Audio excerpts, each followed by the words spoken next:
Is Sunday dead? Wait. Did Gallagher just kill? Penacony's Charmony Festival has entered its countdown phase. Don Accompanied Hung? by Clocky's TikTok. Who are you? After 12 system hours, this grand celebration will commence with much fanfare. Who is this? Who are you? What are you doing here? Don Hung is in trouble. He's got a gun pointed to his face. Gallagher just killed Sunday. Well, it looked like he killed Sunday, but we don't know. We didn't see Sunday's body. We didn't see his head pop off or anything like that. But it looks like Gallagher's using his lighter to summon the Memory Zone meme. That can't be right. Gallagher cannot be the one that tried to kill Firefly and Robin. Wait, maybe Gallagher's pissed off and wants to just be the family, right? Because they like basically ostracized him. And who are you? So Gallagher's the one that's behind the whole damn thing? No way. Who are you? I already told you. We can talk things out. And why do you have a gun up to Don Hung? I'm sorry, Fluffy. I really have something urgent to attend to, so I had no choice but to resort to asking this favor of you all. Who are you? I like your hat. Since you already know what you're doing, I'll also have to remind you of its risks. Hey, partner, what's with the hostility? I thought pulling this thing out was just a way of saying hello. Yeah, because that's what normal people do. People put guns in other people's faces just to say hi. For the last time, state your identity and purpose. Yeah, what are you doing here?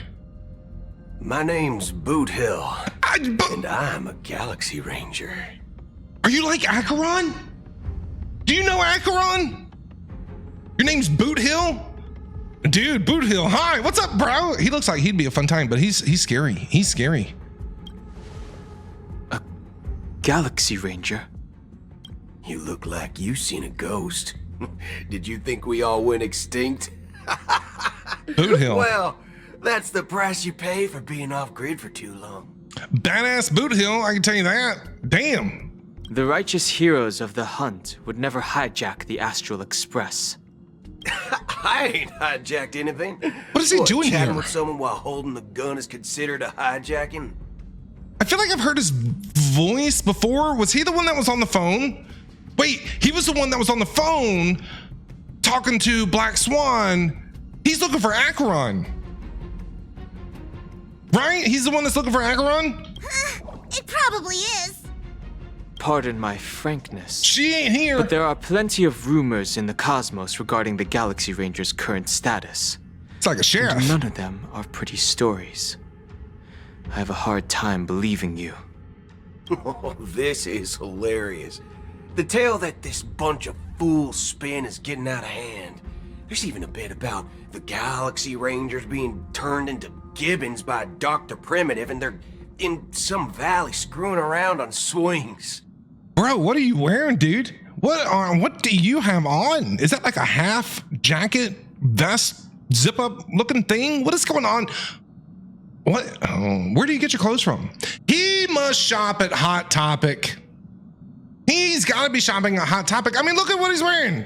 It's Hot Topic outfit. I'm telling you. I need that hat though. Of course.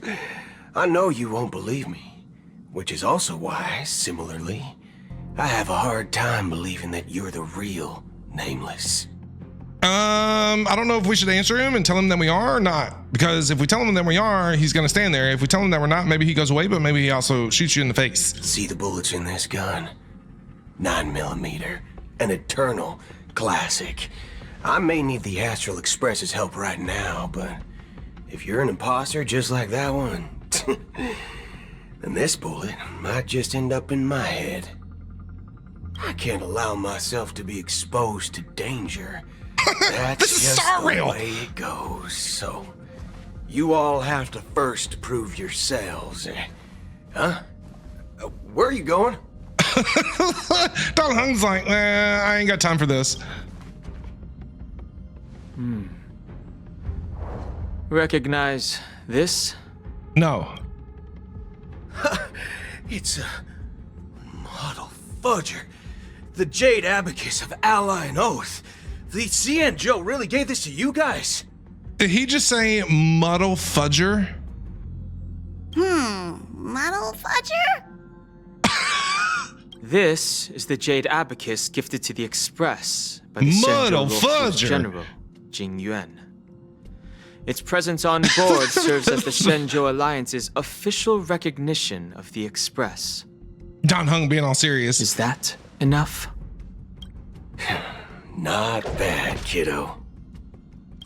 And across these sprawling stars, a gentle squeeze is all it takes to rustle up a whole legion of Cloud Knights. Okay. Now, I reckon that'd be one fudging sight to behold. All right. So I am from the South. I am originally from the state of Alabama. I can tell that this voice actor is trying really hard for a Southern accent. I mean, it's good. It's good. It's not bad. It's not bad for an effort, but I'm just saying. Now it's your turn. Been ages since the Galaxy Rangers had the spotlight shown on them. And we ain't equipped with such fancy gadgets. But I've been around the block enough to know the way to handle these types of situations is easy as pie. Situations. All right then. Feel free to toss any questions my way. And let's see if my answers can't turn your trust. Oh, Gut Lord. tells you otherwise. Still ain't too late to show me the door. I mean, it's a good Southern accent. It's not bad. It's not bad. And why would I play along? If I truly am a real Galaxy Ranger, you stand to lose nothing. All right then. Tell me, what kind of organization are the Galaxy Rangers? And why are you looking for Akron? That's my question. My friend, this question is a hard one. I don't think I can even consider us an organization to begin with. Everyone's on their own fated path along the hunt, with their own resolute sense of righteousness and not so welcome among such so-called universal values. This reply does not instill trust, and only makes your predicament more precarious. Don Hung is like being pretty nonchalant about this whole thing. He's got a gun. He was holding it to your face. I'm guessing you're gonna ask about some form of shared faith, right? But us Galaxy Rangers don't need that sort of thing.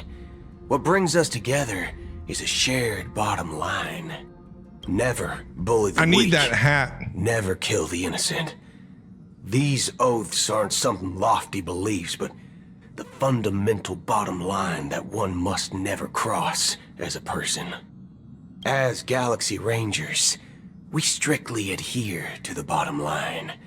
When someone crosses them, the hunt's vengeance will surely come knocking. And Okay. in this moment, the other crucial meaning of bottom line comes into play. As long as you don't cross it, you're free to do whatever you please.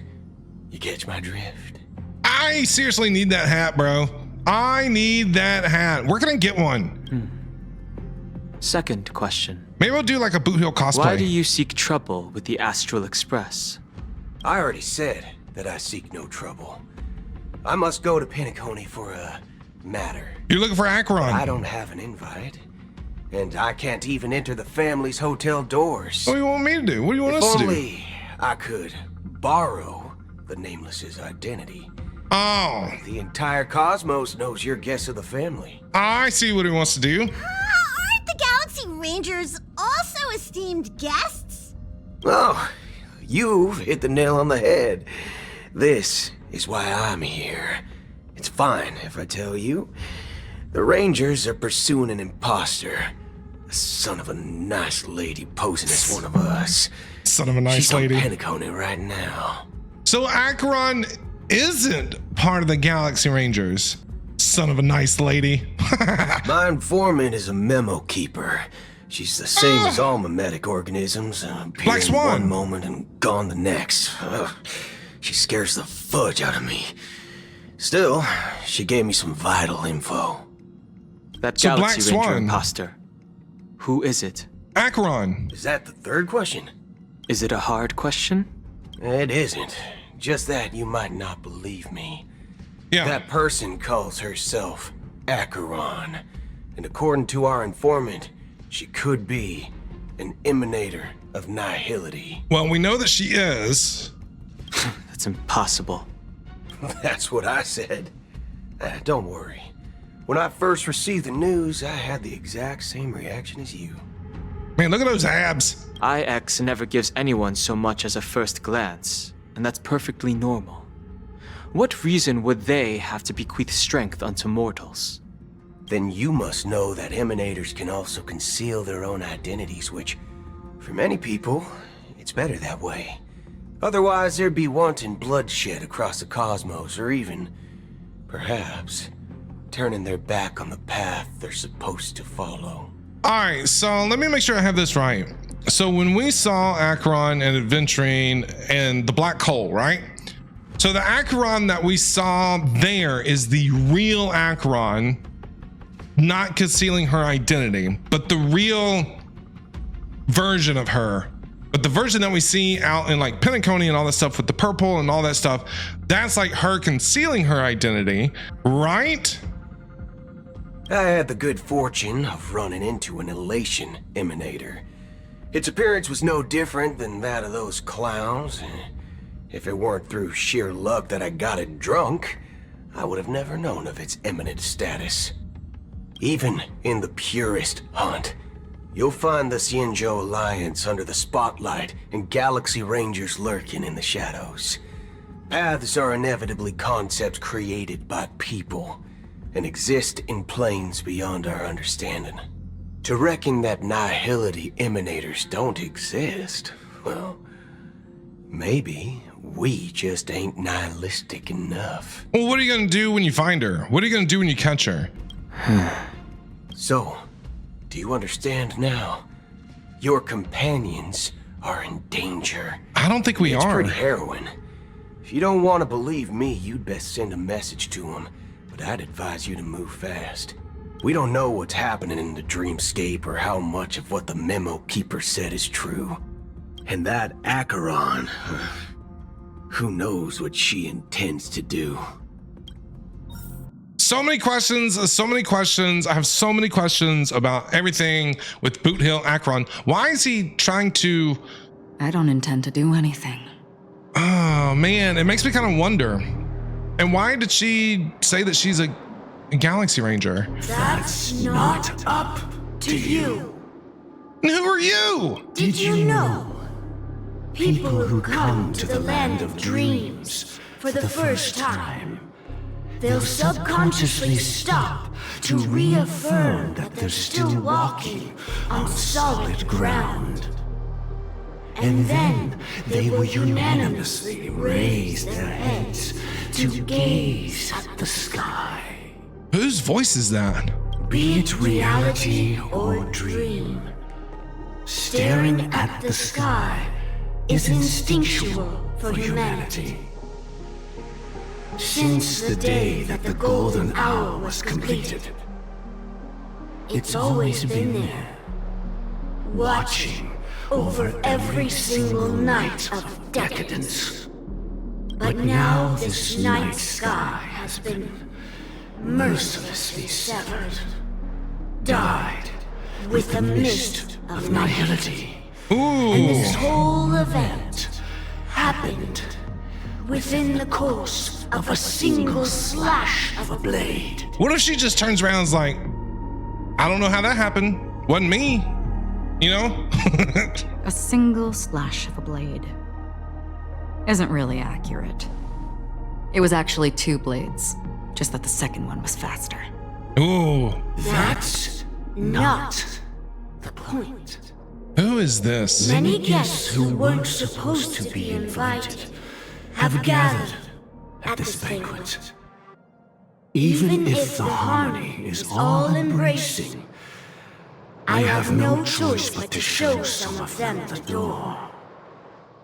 For the sake of Penacony and the peace. Are you talking about us? Like the Nameless? The planet of festivities has no place for you, a puppet of nihility. Those who live in the shadows do not bear the right to tread the illuminated stage. Speaking of living in the shadows, there's probably not much difference between us. It's only polite to reveal your true self, at least when speaking to others. Penacony's dream master. Ooh, dun dun dun! That's just another reason that you can't stay. Whether you believe it or not, this is the real me. We are one. What? Is this the unity that the family espouses? Are these the people that are part the 52, however many was it that Sunday said? Family members or whatever? My mortal shell has long since dissipated. The Oak family's 107,336 offspring are now my eyes, ears, and mouths, spreading joy across dreams when required, and in times of essential need, exiling evil from this haven in my stead. Man, the Oak family's been busy. Jeez, 107,336 offspring? Wow. They're like jackrabbits. From the sound of it, it seems like you're asking me to leave, Penacony. I think they are, Akron. But you can join the Astral Express. That you're an understanding one. Alas, I'm not asking. What if she says no? If you think you can. Ooh. Are you threatening me? Ooh. I ended it with a period. It was a statement, not a threat. Ooh. Knowing who I am and still showing such malice. You're not the first, nor will you be the last. This scene played out many times before. And usually, when faced with my questions, most people retort, "Why can't I?" The result has invariably been that they can't. Man, Akron's such a badass. You are confident. But be reminded, the family is forgiving, but not weak. The cords of the harmony extend across worlds. If you do not comply, when the blade is unsheathed for even a hair's breadth, you will never be able to escape the eternal Centurion's wrath in all of your lifetime. Damn, that sounds pretty menacing. 137 individuals. That is how many heathens I have exiled since I became Dream Master. 137. Among them were those who once severed my wings, and those who immolated my body. Savage your wings? And here I stand again, about to add another mark to the tally. I don't think you're gonna get rid of And her you that will easily. die. I mean, all of you will. Ooh, Akron. She's like, I dare you. She's like, try me. What are you gonna do? But that won't come to pass. Oh, I'll do as you ask. I'll leave. jump on the train with us. A wise choice. I wasn't aware there was a choice. To you, that surely is the only option. Please bear in mind, you and Penacony are of different worlds. Those born on the far bank cannot seek solace across the river. Leave and never return. The radiance of the planet of festivities is overwhelmingly bright, luring in tricksters, wrongdoers, and criminals. But even the harmony itself will never welcome the self-annihilator of nihility. Man, he's angry. And even more so, When this self-annihilator heralds the destruction of everything. Your strength is obviously a gift of the sleeping and shapeless, immeasurable and fathomless, like a tributary spawned from the abyss that brings death and sin to all. Acheron. A befitting name. I wonder, I guess every path has a emanator? And Boot Hill mentioned another one that he had met, right? And this is only the second one that we've seen. So, well, this is the first one that we've seen. Acheron's the first one, the one from the Hillday. And then Boot Hill mentioned that they had met one. What was the path that he said? So we know of two that are around. I wonder if we're gonna meet more down the road. Take it from someone on the other side of your so-called river. You know better than I do that Penacony has already deviated from the harmony. Whatever your intentions may be, I foresee only one outcome. And what is that outcome, Acheron? Its future holds nothing but nihility. Just like all the worlds that have drowned in their shadow. Dang, that's intense, dude. Acheron is so intense and I love it. I love her. She's gorgeous and just so much freaking... Attention, please. She's so mysterious. The unusual event that occurred moments ago was due to a technical malfunction at Clock Studios theme park. Oh, a technical malfunction? The family has promptly responded to secure the area, and we're happy to report that there have been no injuries. No injuries? Okay. Oh, I swear that was no movie shoot. So many chips fell from the sky, and I even caught one of them. But it vanished in an instant before my very eyes. Excuse me. Are you talking about the Clock Studios theme park incident? That voice sounds familiar. Yeah, what about it? Oh, Miss Robin! Am I seeing things right? Wait. Is this Robin or is this, Sparkle? No need to worry. I apologize for any inconvenience caused to your delightful dream journey. What you just mentioned about the chips really piqued my interest. Would you mind providing more details about the incident? Her voice sounds okay. Oh, it was just those chips you normally see everywhere. The green ones? They fell from the sky as if it were raining. What is Robin doing here? And then those chips It's gotta be Sparkle. disappeared. It appears to be the Dream Sim tech the Iris family has been developing. Huh? Miss Robin, you mean those chips were all part of a performance? But I really... Shh. This technology hasn't been made public yet.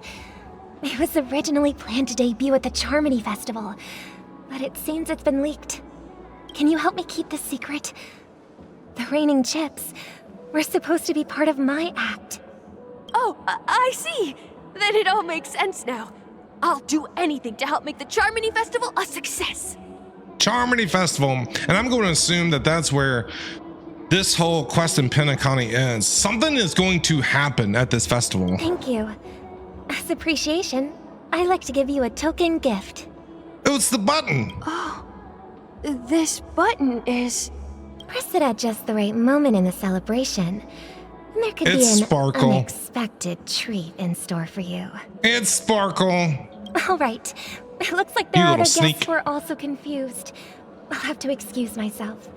Please, enjoy the dreamscape. So many people talking about it. This commotion at the theme park definitely made waves. It's not Robin. It's not Robin. It should say question mark, because we know that is Sparkle. All right, so we're dispersing gifts to comfort people. Let's go. Teletron The guest. family promised they would protect the guests within the dreamscape. Uh-huh. I witnessed a group of organic life forms making their way to the theme park. And soon after, a rip tore through the sky. Yeah, that was our and bad. black rain started leaking out of the void. Yeah, my bad. That was us. I'm sorry. The family needs to provide a reasonable explanation, or I'll take my loved ones and return to reality. I thought the dreamscape was supposed to be a paradise. If it's not, then there's no point staying here. It appears the good sir has seen many great events. And it's true that an uninvited guest has unexpectedly entered the dreamscape. However, their target is not the ordinary guests, but the ambassadors of the IPC. The family will certainly ensure that the safety of the guests is of the highest importance. Yeah, you guys are fine. We're not after you. It'll be fine. We just, basically blew a hole in Penacony. But you guys don't worry. It's all fine. It's totally fine. Miss Robin, I know the Bloodhound family has already sealed off the theme park and has control over the situation, but it won't resolve the problem. Look, just leave a bad review on TripAdvisor. The family can try their best to protect their reputation, but as a guest, I don't wish to gamble with my life. But as you can see, sir, no innocent bystanders were affected in this incident. Yet. Perhaps the dreamscape is not as perfect as promised, but there's no place safer than dreams under the family's rule. I believe you know this better than I do. If this incident happened in real life, how many people would be able to walk away from it? I could stay here, but keep in mind, guests come to Penacony to enjoy the dreamscapes. They do not wish to be entangled in a conflict between the family and the IPC, so let's not have any more unnecessary incidents. Of course. With the Charmony Festival about She's got the commence, button! we will spare no effort in our preparations. Rest assured. To express our apologies, the family has arranged this gift for the guests. Thank you for understanding. Something major is going to happen at the Charmony Festival. I'm telling you. Hello. May I ask what happened here? Yes, fill us in. Nothing to be worried about. There's been a small rehearsal mishap at Clock Studios theme park. That's what they're calling Please it? Stay calm. Yeah, that's what you're calling it? Hey, are you a fool? You don't even recognize Miss Robin? Who do you think you're talking to? It's not Miss Robin. I'm sorry. I've just been transferred to the Bloodhound family, and I'm still not too used to working on the streets. I didn't realize it was you. I'm so sorry. You should be. Hey, it's not her, though. Don't sweat it. You Sparkle. guys have a tough job. I know how it is. How's the situation looking? Oh, we've sealed off the theme park. Most guests are used to bizarre phenomena in the dreamscape, and so far, no threats have been detected. We can expect order to be restored soon. Can you hear Robin's song in the background? Rest assured, Miss Robin will intensify our patrols to ensure that no incidents occur. I trust you guys. But regarding what happened in the theme park, what do you hounds think about it? It's okay. Feel free to speak your mind. Gallagher, the head of the hounds, right? Gallagher's the head of the hounds. Well... Actually, I was there shortly after it happened. Is it true that the IPC's ambassadors came with ill intent? No. And that Galaxy Ranger who easily cut through the sky? Yeah, she's a hot mess, and there was, Aventurine. He's office rocker. So I mean, Miss Robin, tell you the truth, everyone's been talking about it. The myriad factions on Penacony have already been causing unease for everyone. Thank you all for your loyalty towards the family. The planet of festivities has indeed run into some trouble. The representative from the IPC, he's trying to regain ownership of Penacony and is prepared for a hostile takeover. Of course, the family did not agree. The result of the failed negotiations is as you see it now. No wonder. So this is the main reason why the IPC staff are banned from entering the dreamscape. Did they apprehend the troublemaker in the end? No. Don't worry. Mr. Sunday is currently tracking his whereabouts, and he'll have something to show for it soon. Mm-hmm. However, given the situation, the IPC surely won't let this go easily. Therefore, we are relying on you hounds to maintain the order and stability of the dreamscape. Yes, do your jobs. Please be assured, Miss Robin, we take our orders seriously. We won't let those IPC cronies get away with this. Thank you for your hard work. Yes, If keep there it are up. any other members who still feel uneasy, please tell them on my behalf that protecting the dreamscape requires everyone's help. We'll be sure to tell Gallagher that you need a raise. This is a small gift prepared by the Iris family for the guests. There's one for you too. Please, open it at the Charming Festival for an unexpected surprise. Don't open it! I can't believe I received Sparkle's a gift out from to, Miss like- Robin. It feels like I'm dreaming. Oh, God. I am in a dream. Oh, no. If trouble comes knocking on our door, we're not afraid to go to war. Rest assured, the Dreamscape's peace will be protected by the Bloodhound family. It's gonna be a lot of fireworks at the Charmony Festival, I have a feeling. Look at him, he's getting down to Robin's song. He's just dancing his ass off. Look at him go. Miss Robin? Hi! That's the renowned cosmic superstar, Miss Not Robin. Not Robin. I didn't expect to meet a fan here. I'm honored. Welcome to Penacony, a world filled with wonderful dreams. Are these people this stupid? If she's a huge superstar, right? Do you think she'd be out and about on her own, just walking up to you randomly? No. If she's like the Taylor Swift of Penacony, you think she's gonna be by herself? No. I can't believe I'm actually meeting the real Robin. Shouldn't you be preparing for the Charmony Festival? Preparation is important. She has a gift for you. But the ceremony is fundamentally about sharing the Great One's harmony with everyone. If there's a chance to sing with everyone, I will not refuse. Regarding the recent mishap, It's bad. I understand it negatively impacted some of our guests. As a member of the family, it's only right for me to come forward and offer my apologies to everyone. But, are you sure it was actually a mishap? Everyone saw those chips descending like rain and red Adventuring. light tearing through the sky. Yeah, Akron. Claiming it was merely special effects seems a bit far-fetched. You're dreaming it. That's all it is. You're imagining things. Plus, I met that generous gentleman.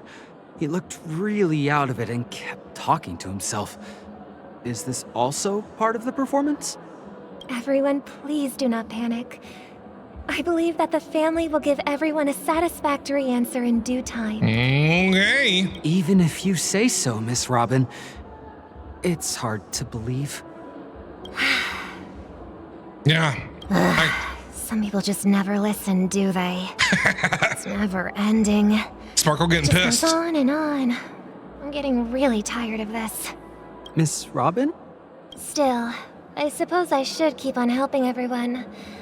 I am the epitome of joy, kindness, and goodness, after all. Oh, she sounded so excited to say that. Did you hear how she said that? She's like, I am the epitome of joy, kindness, and goodness, after all. You know, like, not excited or nothing. Yeah, sorry, guest. Huh? What was I just doing? And, who might you be, miss? Did she just erase his mind? Here, take this, little guest.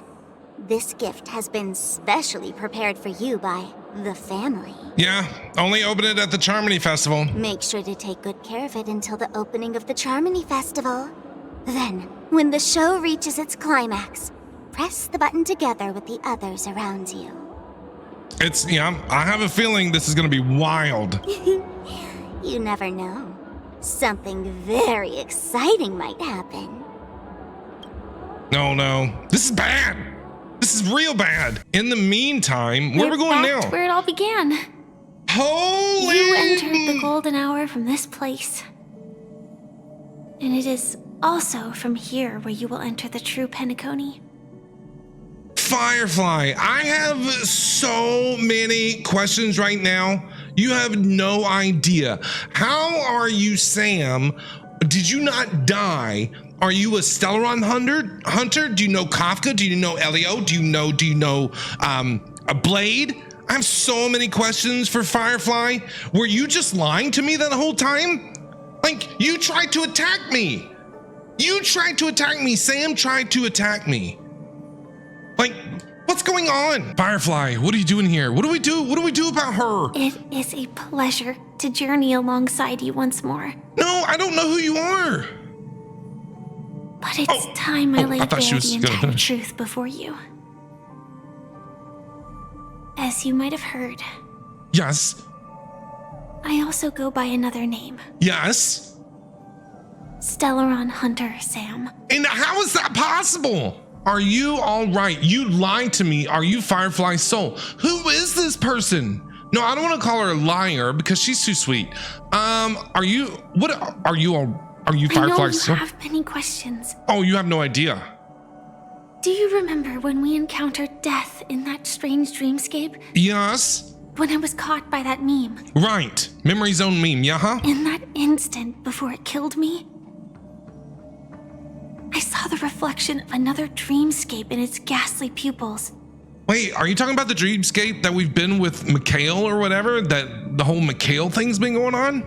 So, following the clues in the script, I came up with some theories about the meme. That's why I instructed Silverwolf to issue invitations, drawing everyone to the Dreams Hotel. You do know Silverwolf. I intended to call upon death before you arrived, to solve the riddle using more direct means, and then invite you to join. However, contrary to my wishes, I couldn't defy the script. And I didn't get a chance to explain it to you. She sounds like she's about to cry. It's okay, Firefly. Do you want a hug? Man, look at this girl. It is how you see now. I was impaled by the bladed wings of death. The heavy pressure of concentrated memoria miasma exploded in my mind as if it was actually reality. But do we call her Sam or do we call her Firefly? Like, what do you prefer? But after the momentary numbness subsided, I found that my body was absolutely unscathed. I was still alive. And it was just as I thought. I had arrived at a place starkly different from this beautiful dream. Beneath the dreamscape of Penacony lies another, more chaotic, more primal memory zone. Its name?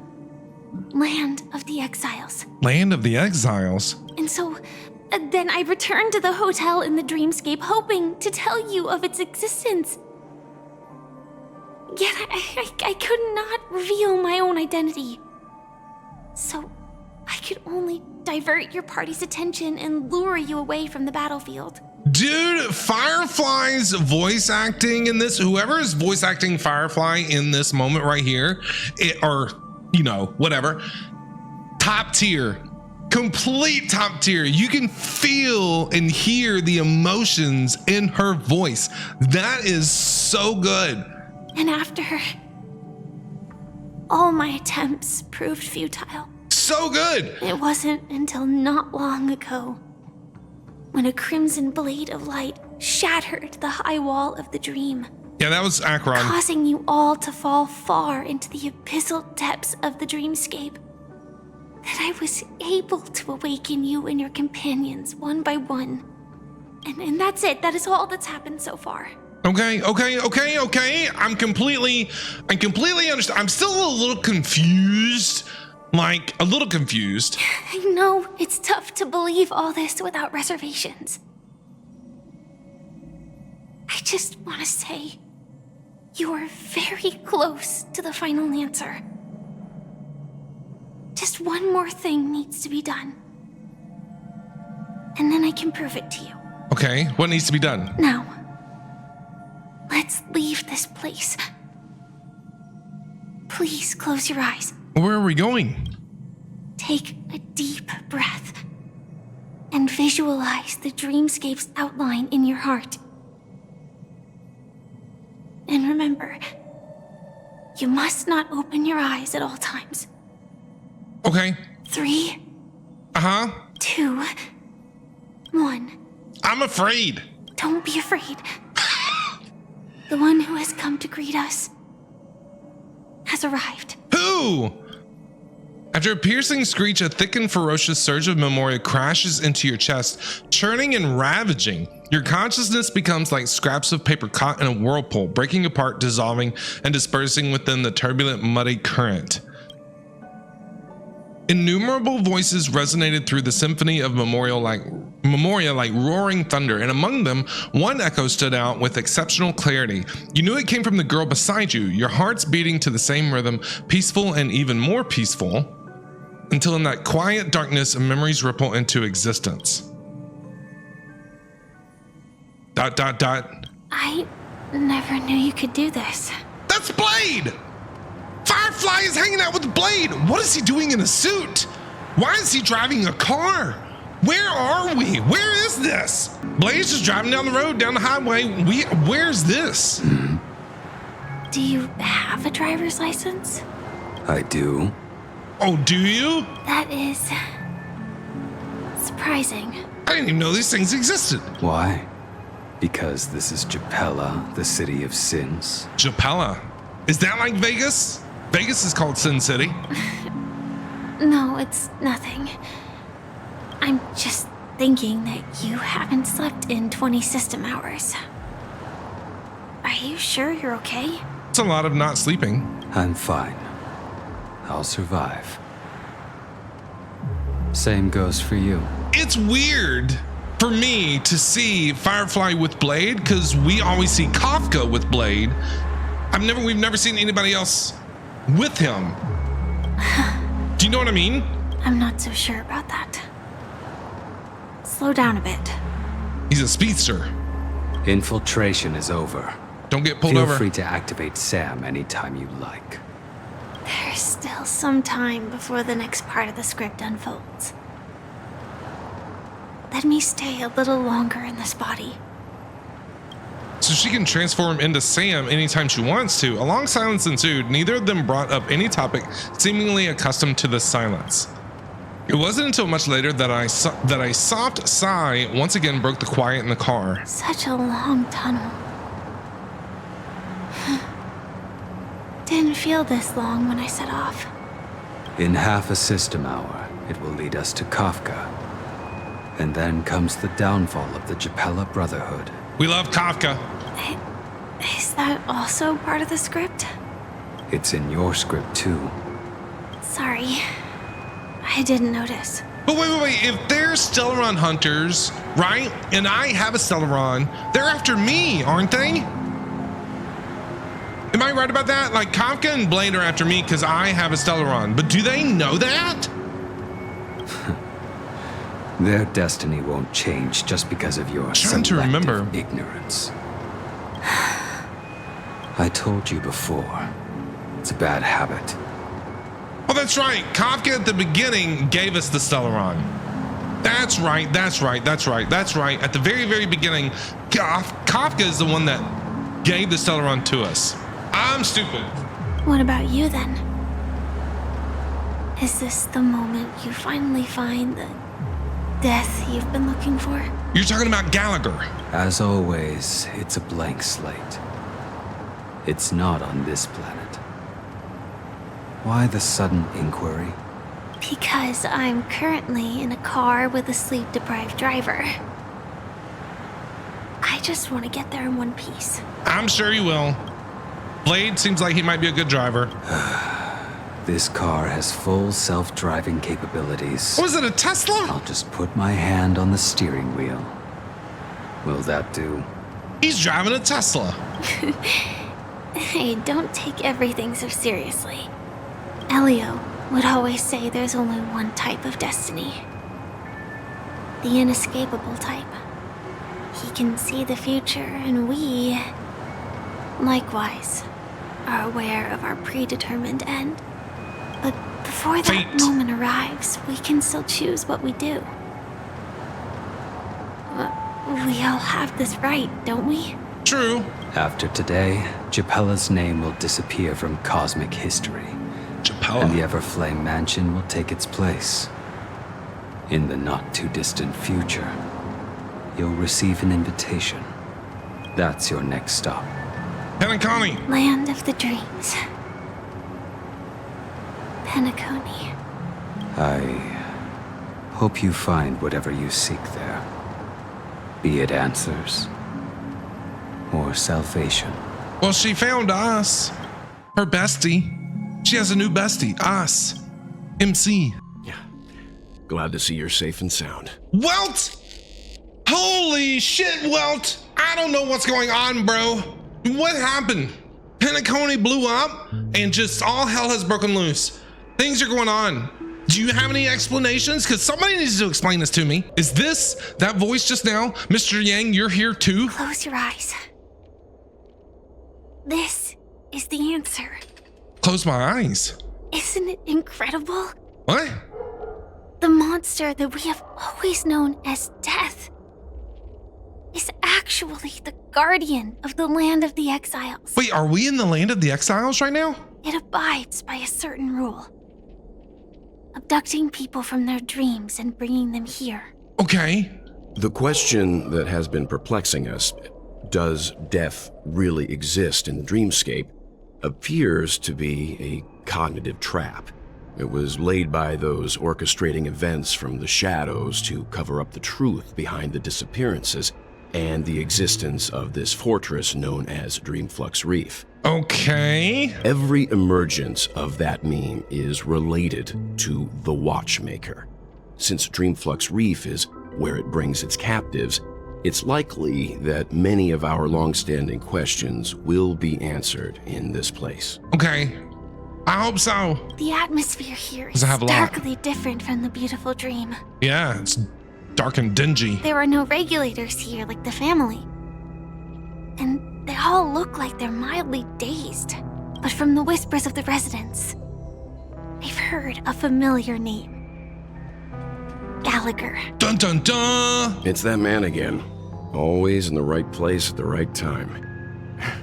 Though that does save us the trouble of looking for him. Himiko and March have already made a move. What'd they do? Get ready. We're about to set off. Where are we going? The real dreamscape, the land of the exiles. Before we go, should we speak to everyone first? What? Yeah, we'll talk to everyone, but damn! I'm really sorry for waiting until now to tell you everything. I understand why, but why? Why couldn't you reveal your true identity? 2 reasons. Firstly, the script. In the future that Elio saw, Sam and the Astral Express's confrontation was inevitable. I tried to break the shackles of the prophecy, but this is as far as I could go. That aside, there were also my personal motives. I wished to travel with you as Firefly, and not Sam. Okay. It's all right. I didn't take it personally. This is still hard for me because I didn't take it personally. I don't want her to feel bad. I'm not trying to guilt trip her. Thank you. Yeah. Just don't let it happen again, okay? Do the Stellaron Hunters also want a piece of the legacy? Elio only gave me one instruction. Allow the Astral Express to pursue the Grand Legacy.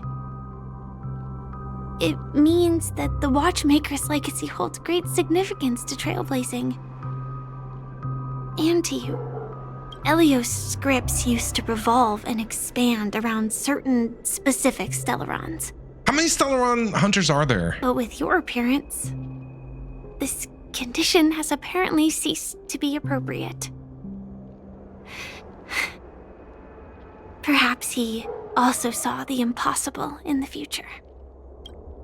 Okay, so who exactly is Sam? Do you still remember that medical cabin I told you about? What cabin? Well, that's Sam. It belongs to the Iron Cavalry of Glamoth's Firmament Frontline. That's a lot of words to say. Firefly Type 4 Tactical Heavy Assault Mech. That went way over my head. All right, we'll just call it out Sam. Sam's fine. It is the cradle of my vitality. And the meaning of my birth. And for the longest time it was how I should have looked to the rest of the world. Okay, let's talk later, Firefly. The timescale of Dreamflux Reef differs from reality, so we mustn't lower our guard. You're sensitive to Memoria. A slight misstep. And you could get lost in this memory zone. Okay, Welt. Something what do on you your have mind? to say? Yes. Let's talk about it. Lots of things are on my mind, Welt. Acheron's blade slash. No wonder Miss Acheron is so averse to drawing her blade. It's hard to imagine such terrifying power could reside in an ordinary sheath. Yeah, she's scary. If it weren't for the fact that Aventurine's power originated from the preservation, the entire dreamscape would have been affected. Don't feel burdened by this. Even without that Stellaron inside you, Aventurine would still have found other methods to accomplish his goal. Let's just believe in Miss Acheron. And okay. Given her prowess, I don't think we've got anything to worry about. Sounds good. I like Acheron. What are your thoughts on Gallagher? During your investigation, he shared a vital piece of information. Mikhail, the former watchmaker who collaborated with the family to construct the Penacony we're familiar with today, had a falling out with the family for specific reasons. Okay. But this is precisely where the problem lies. You were clearly investigating a murder, so then why, as a security officer, is he changing the subject to talk about his past with the watchmaker? I don't know, but they don't know that we know who he is, right? And now, with Firefly mentioning his name again, it's hard not to be suspicious. Regarding Firefly and the crew... Before we found you, she'd already revealed her Stellaron Hunter identity and shared a lot of information. Okay, what do you think? Who would have thought that the Molten Knight's true identity was actually a young girl? Blown. For her, mind this blown. is a secret that she cannot allow others to know. That being the case, I think we can believe she's willing to cooperate. But she didn't reveal all her secrets. I just can't shake the feeling that her situation is different from that of the typical dreamer. And I hope that doesn't lead to any dangerous predicaments. Well, she better not be hiding anything else from us. That's all I know. Let's call it a day. I hope you've regained a little composure. Nope. We'll move out when you're ready. Okay. Okay, you are a little bit too happy to be down here next to some trash dancing. What kind of drugs are you on, bro? To think there's a settlement of this size within the dreamscape, and all beyond the family's reach. How did it get here? That's my question. Like, how did it manifest? If it's still, is it still part of the, like, a dream? Or like what? Do you know what I'm saying? Like, how? The atmosphere in this fortress is pretty different from that in the beautiful dream. Like, how did it come into existence? When I first saw it, I was in awe too. The sky here, it's like a reflection of the 12 dreamscapes. And Clocky's face is all over the place. What's even more bizarre is that this place is also separated into trade and residential areas. The layout may be simple, but the facilities are very comprehensive. It seems that there are quite a number of people living here. It's like we're in a dream inside of a dream inside of a dream. This is Inception. Though both dreamscapes have distinct styles, the architectural designs are quite similar. Works of the same hand, perhaps. Hard not to speculate on the connection. But there's no point in overthinking things.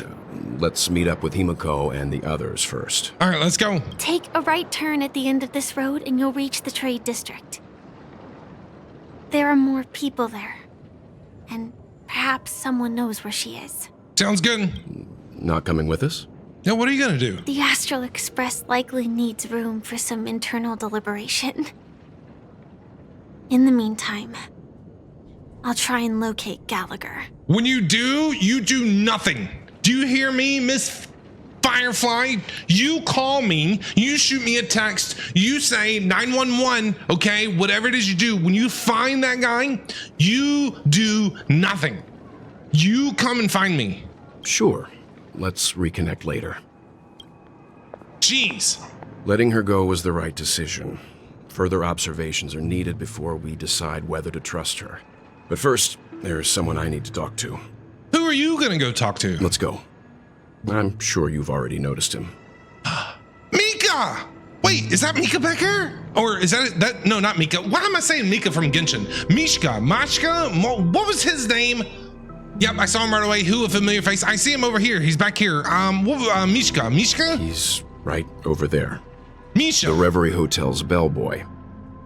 How did he end up here? And right after Miss Acheron severed the beautiful dream. What's he doing here?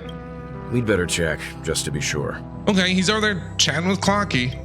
Oh, is that Penacony up there?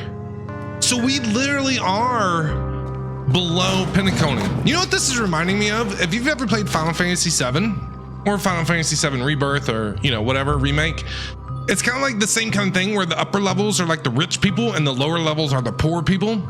Huh? You're the guest from before. We meet again! Hi, Misha. And a new friend. How are you? Forgot to introduce myself. I'm the hotel's bellboy, Misha. Yeah. Hello, Misha. I'm Welt. We met in a dream. Oh. And who might this be? Clocky. Tick-tock! Oh, God, no, not again. And new friend! Let's high-five! Oh, no, not again, Clocky, not again. Mr. Yang, you can see him? Mr. Yang, you're still young at heart. Your, memory zone meme? No. Clocky. Nope.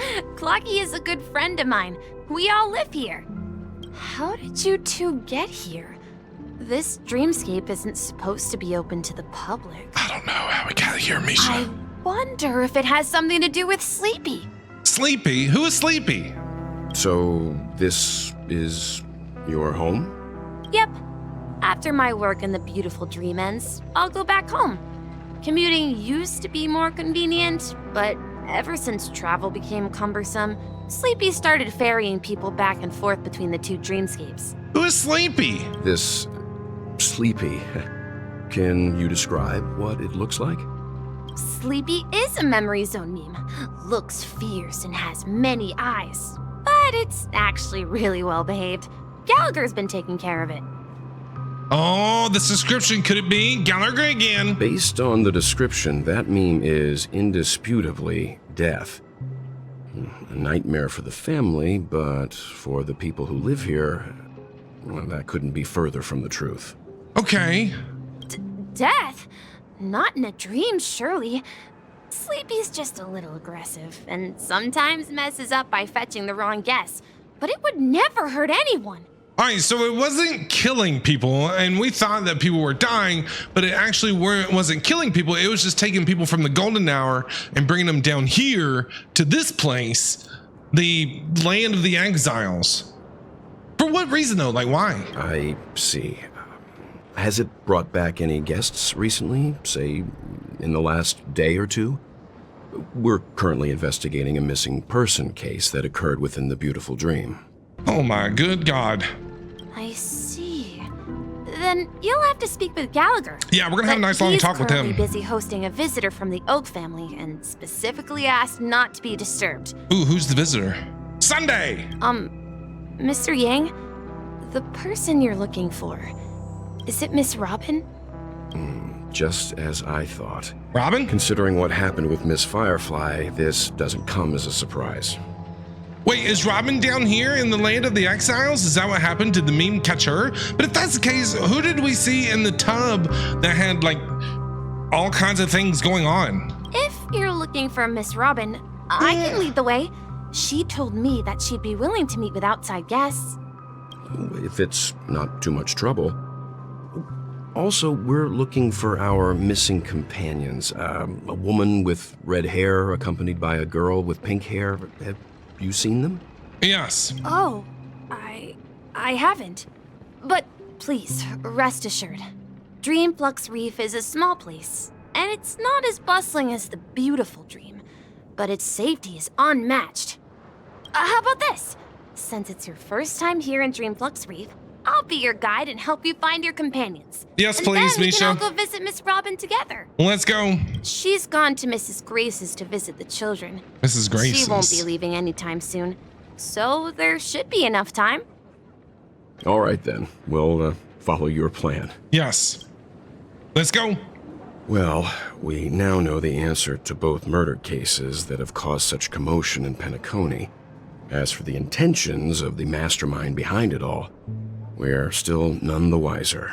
But they weren't murdered. They were just like taken out of a golden hour and brought down here, right? And this whole dream inside of a dream bullshit's got to stop, Star Rail, okay? You're making my brain, you're making me think too much, okay?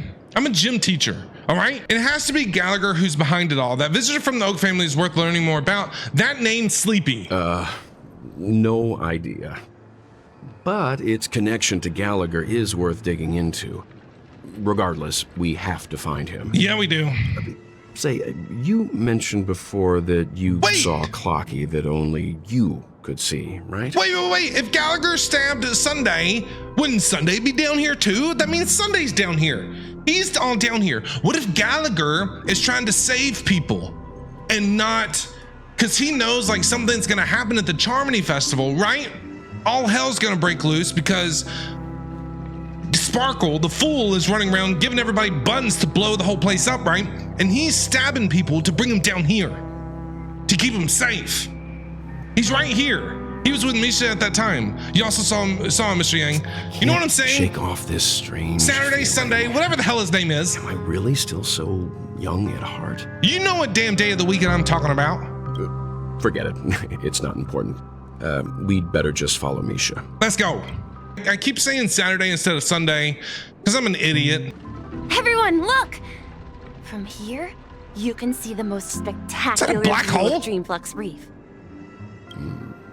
A black hole? Yeah. No. An accretion disk formed from consolidated memoria?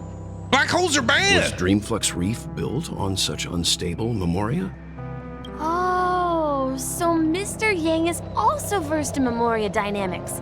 I was just trying to figure out how to explain this huge hole to everyone. It's a black hole. I bet you guys have a lot in common with Miss Kami. Kami, who is that? New person? Kami. What's up, Kami? Calculations are finally done. It's a black hole. In another 10 system hours, the above dream will swallow the dream below. My hypothesis was correct. This place will cease to exist as the dream devours everything. So you're saying that Penacony is going to consume this place? Who are you all and why haven't you left yet? This place is about to disappear. What? What are you doing out here? Then why aren't you leaving? Who are you? Why aren't you leaving? Kami, a dreamscape surveyor specializing in Memoria dynamics. And this is my life's work that I'm researching. I'd be more worried about a black hole standing in front of my face than some dream gonna fall on another dream. See that huge gaping hole? It was just a narrow rift many years ago, but now it's grown into a giant hole. The surrounding Memoria has been flowing towards the other end of the hole at a constant velocity, slowly but surely. Okay. But the scary part is, according to my calculations, the flow rate of Memoria has recently changed, and it's faster than ever before. It's almost as if something is sucking it in from the other side. By constantly improving upon Madame Rosalina's Memoria measurement method, I've finally obtained accurate results. Okay, and what are those? After 10 system hours, the Dreamflux Reef will cease to exist. Just like the melting of glaciers, everything will crumble and disintegrate. Well, that's bad. Dreams on that side of the void will fuse into one. Oh, that's real bad. Please don't worry. This sort of thing has happened many times before. Miss Kami isn't a bad person. She's just a bit lost in her own world. She'll probably realize she's wrong soon enough. Sounds a little nutty to me. You don't say. There was something else that piqued my interest. Who is Madame Rosalina? Oh, do you know her too? Or are you also a fan of Memoria dynamics? We're very interested in Madame Rosalina's achievements. Could you tell us a little more about them? Why, of course! She's an excellent scholar of Memoria dynamics, and the first person to apply Memoria rate measurement methodology on interstellar travelers. Okay, I was never good at science, so dumb it down for me there, Kami. Regrettably, I do like that name, due to though, the Kami. presence of the Garden of Recollection, ordinary people don't pay much attention to the nature of Memoria. She departed this world without much fame, leaving only a few thin journals behind. I came to Penacony to learn more about my idol, and went to great lengths to seek out Dreamflux Reef, all because this is her final resting place. Prodigies always meet their demise prematurely. If only Madame Rosalina had more time, she would have discovered a way to reverse the flow of Memoria. How did she die? Is she dead? Did she fall into the black hole? I felt it. The source is in the golden hour. There is a certain anomalous presence stirring the currents of the memory zone. I must uncover more concrete proof. I must convince everyone. What is it, Does though? the name Madame Rosalina sound familiar to you? Nope, does not. It was one of the nameless mentioned by the conductor. It was who? What? No, I don't remember that. Who? Before we came to Penacony, the conductor had given us a list of nameless to look into. Her name was mentioned. It seems like she did a great deal of research and calculations in Dreamflux Reef before abruptly passing away. How do you expect me to remember that? That was a long time ago. Miss Katie regularly mentions her. I hear Madame Rosalina passed away during the prison war. She could see the Penacony of today. Its people building homes in the memory zone. I bet she'd be really happy. Perhaps. Okay, we're still Our looking for destination Himiko and is March. the commercial district. That's where the largest crowds gather in Dreamflux Reef. We might be able to find the others there. Okay, it's where we should have went in the first place. Let me go! Who's in trouble? March! There's a ghost! Don't come near me! There's a ghost. Oh my. I'm human and so are you. Can you get a grip? Are you dead, March? What happened? Mr. Yang and Mr. Trailblazer, I've been waiting for you. Why are you scaring this poor little Pepeshi? Quickly, come help. I bumped into a member of the family on the way here. He was so scared and I just wanted to calm him down. But... Let me go! Let me go! I've only done good in my life. Why can't I rest in peace after death? Oh, you're from the family. well, this is how it turned out. You scared him this badly? Now you shall pay respect to March 7th, Ghost of Dreamflux Reef. Me? A ghost? Don't make me hit you. I love pissing March off, it's funny. He thinks he's dead. Although, when I first fell in, I also thought the same. Dear guest, this is not the afterlife. This is Dreamflux Reef. I'm telling you, Gallagher is picking these people to come down here to try to save them. That's what he's doing. He's not killing them. That's right. Did you hear that? Repeat after me. Dreamflux Reef. You're talking to someone invisible. If I'm not dead, what am I? I shouldn't have pushed my luck and tried sleeping in my dream. Curiosity kills the Pepeshi. Calm down there. Calm down. Invisible who? What's wrong with sleeping in dreams? Stop asking. You'll alert the monsters. There's no monsters. All the dead are right here. All of them. Okay. You're not talking about the memory zone meme, are you? Don't say that name. It's all your fault. They're coming. Is everybody down here crazy? Oh, good dear God. What are we doing? Easy peasy lemon squeezy. He passed out. His intense negative emotions attracted the nearby memory zone memes. I see. But why aren't the other people around here scared? He fainted. Unlike in the Sweet Dream, people here don't see memory zone memes as dangerous monsters. And even if they pose a threat, people can easily escape by forcing a wake-up call. But we can't just leave this man here. Can we take him somewhere safe? Sure. So he can wake up and freak out again? We can ask Jesse for help. Jesse? I've gotten to know many locals while waiting for you guys. Who is Jesse? Everyone here is living a self-sufficient life. I don't know how to describe it, but this place feels like the real dreamscape. So people would rather live down here than up there? I'm confusion about that. Jesse? We gotta have a chat, Evening, Jesse. Jesse. Hi. Is it evening? Can I get a burger? Welcome, Miss March. Who might these be? These two are my friends. As for the man lying on the ground, he's a scaredy cat who fainted from fright. Yes, what do we do with him? I see. Another poor guy who accidentally ended up here. I'll take care of him. There have been a lot of new faces lately. Things must be tough in the beautiful dream. The few remaining havens of freedom in Asdana will soon face trouble. Do such things often happen here? Not really, but they're becoming more frequent now.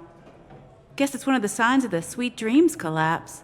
This man has had quite the shock. Could you help me find a Halovian lady march? Halovian Her songs lady? can heal mental wounds. A Halovian lady? Halovian lady? That must be Robin. Oh! She's also here in Dreamflux Reef. Let's go see her. It's not Sparkle, right? It's actually Robin. Huh? Robin? But I thought she... Oh, right.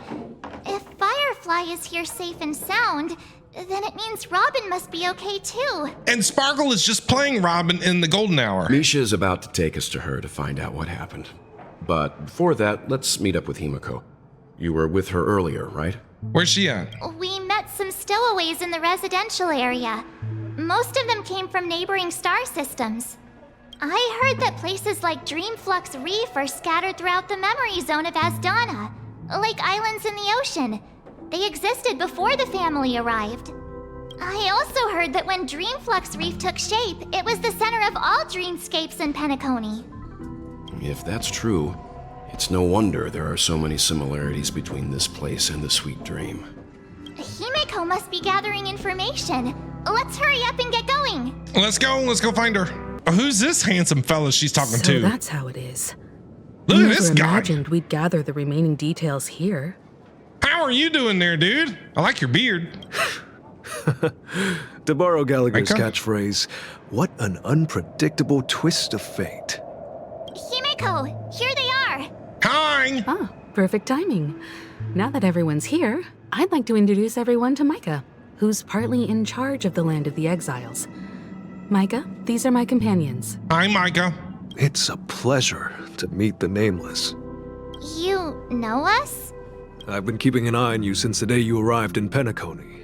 We would have met under more appropriate circumstances if Dreamflux Reef hadn't been isolated from the 12 dreamscapes. Please, allow me to formally introduce myself. I'm Micah, the Gravekeeper of Dreamflux Reef. Gravekeeper? Gravekeeper? Life in Dreamflux Reef is pretty liberating. Everyone here mostly keeps to themselves, without meddling in others' affairs.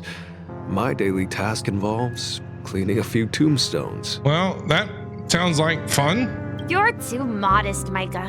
When lost dream chasers stumble upon this place, you're the one who takes care of them, guiding them back to the sweet dream, or showing them how to survive the wild dream chaos.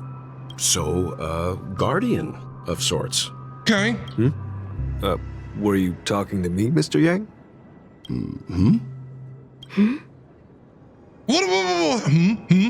What? On that note, That Mr. was Mika, weird. Which tombstones are you referring to? We didn't come across any graveyard when we arrived. That was kind of weird. That was kind of like a little weird interaction. What just happened? They're actually just symbolic stones. But since you're curious, Mr. Yang, I'll take you there. How does he know I have her a feeling name? you might How does he find know something of Yang's name? interest there. But before that, you have an important guest joining you. An important guest? Who could it be? I don't know. People are showing This up way, left and please. right. The roads here in Dreamflux Reef are a bit run down, so watch your step. Okay. I see Robin. I she see is. Robin. The real Robin. Finally. Everyone sang so wonderfully. It's Robin. It's not often that I tried this music style, but I've gained some valuable insights from it. Oh, I can't thank you enough, Robin. Well, these kids have made incredible progress in only a few days. It was nothing, Grace. I merely taught them how to sing. It was you who brought hope into their lives. Can you teach me how to sing? Life must be quite difficult for them in reality, I imagine. That's right. Whenever it's time to say goodbye to these kids, they're reluctant to leave. But I've explored every corner of Dreamflux Reef, talked to everyone I met. and they all told me the same thing. This shattered dream is not worth clinging to. It seems you truly are a child of the Harmony. Emma and Andy are orphans I took under my wing. Carol there, with her blind eyes, used to work at a nutrition center in the outer ring of Penacony. And as for Gary, he's been living with autism since he was a child.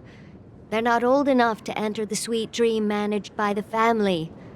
If we compare people to birds, these kids are like fledglings with impaired wings. But in this dream, well, they can fly freely. Even if they stumble along the way, well, they're still relying on their own strength. And me, an old lady with no legs. Well, without this dream, I couldn't even walk toward them. So she takes care of these kids, right? The ones that don't have the ability to live up top? I'm glad that you found a new life here in Penacony. It's just... Don't worry, Robin. Dreams have their significance, but they aren't everything. Both the children and I understand this. No matter how long we fly through this dream, we will one day return to reality. But you know what? Emma and Gary aren't plagued by their insecurities anymore. No, and Carol is learning how to cope with her blindness. And Andy is livelier than ever. Well, even I've become more optimistic. You see, in dreams, we learn how to live. Once we return to reality, we learn how to survive. And should our But when does the dream end? Then we share our wings with one another. There's no need to covet an illusory sky in dreams, because we have the right and the ability to fly towards a broader horizon. Sure. It's a relief to see you safe and sound, Miss Robin. Hi. It's nice to see you all again, Astral Express crew. I heard my disappearance caused quite the commotion out there. I'm really sorry about that. That's okay. We just have a lot of questions for you, like, you know, Since you're what happened? here, can we assume that you're fully aware of the situation in Penacony? Ever since I returned to Penacony, my voice started to change. Yes. Until it gradually faded away. I remember that. At first, I thought it was a temporary ailment. Perhaps due to having been away too long. I thought maybe it just takes some time for my body to acclimate to the high concentration of Memoria and Asdana. But now it seems the root of the problem goes way beyond me. There are elements around me that don't align with the harmony. Losing my voice is just one of the signs of the sweet dream's collapse. So what are we gonna do? What are we supposed to do? I don't think there's anything that we can do, honestly. I think it's gonna be fate, right? Like, we can't stop fate from happening. So if the script says that Penacony is supposed to blow up or whatever Sparkle's got planned, then that's what's gonna happen. There's nothing we can do to stop that, right? The sweet dreams collapse. That memo keeper mentioned the same thing. So it's real. Black Swan. While I was away from Penacony, the boundaries of the 12 dreamscapes kept expanding outward. But whenever I mentioned the anomalies in my dreams, all the family heads refused to talk about it. Only my brother was willing to respond. Sunday. Later, I discovered the secret letters from the IPC ambassador, which further convinced me that there are hidden secrets beneath the surface of Penacony. So, following the clues in the Oak family's dossiers, I found my way here. The land of the exiles. Concealed by the family under the guise of death. See?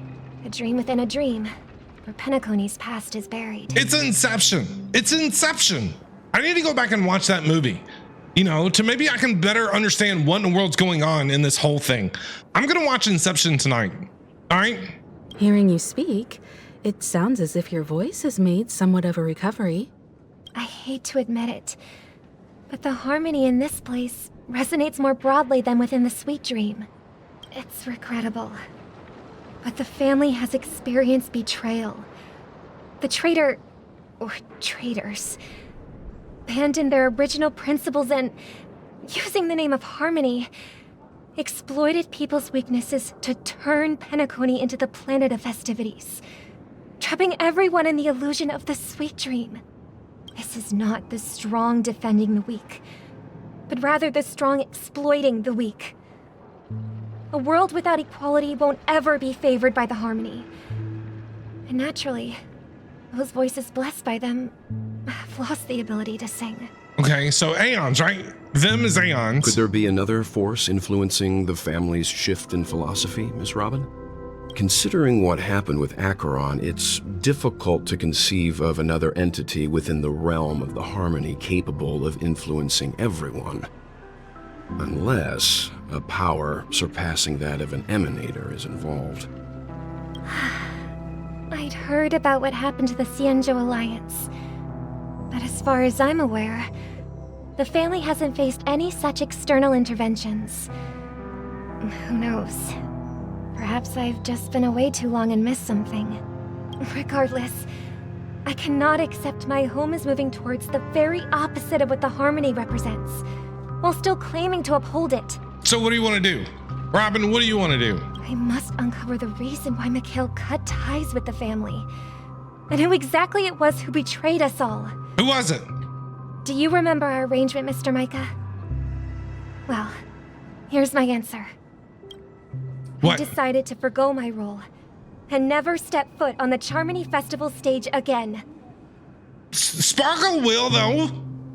Sparkle's going to. 11 system hours until Charmony Festival. Look here, brother.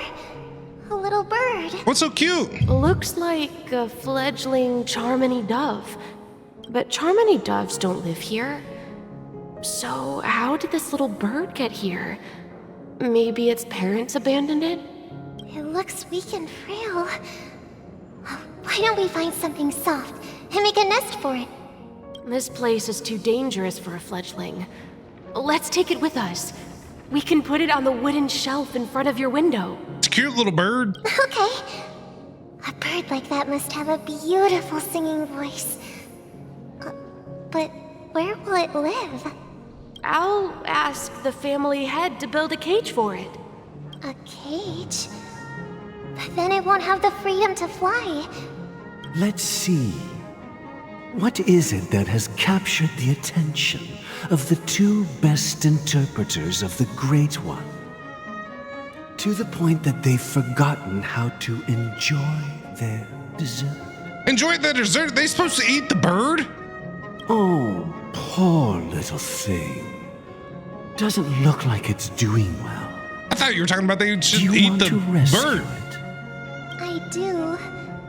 But I don't want to lock it up in a cage. Why? Even if it's small and not fully feathered and can't sing. It didn't come into this world just to be locked up in a cage. Birds. They should be flying free in the sky. Yeah, they should.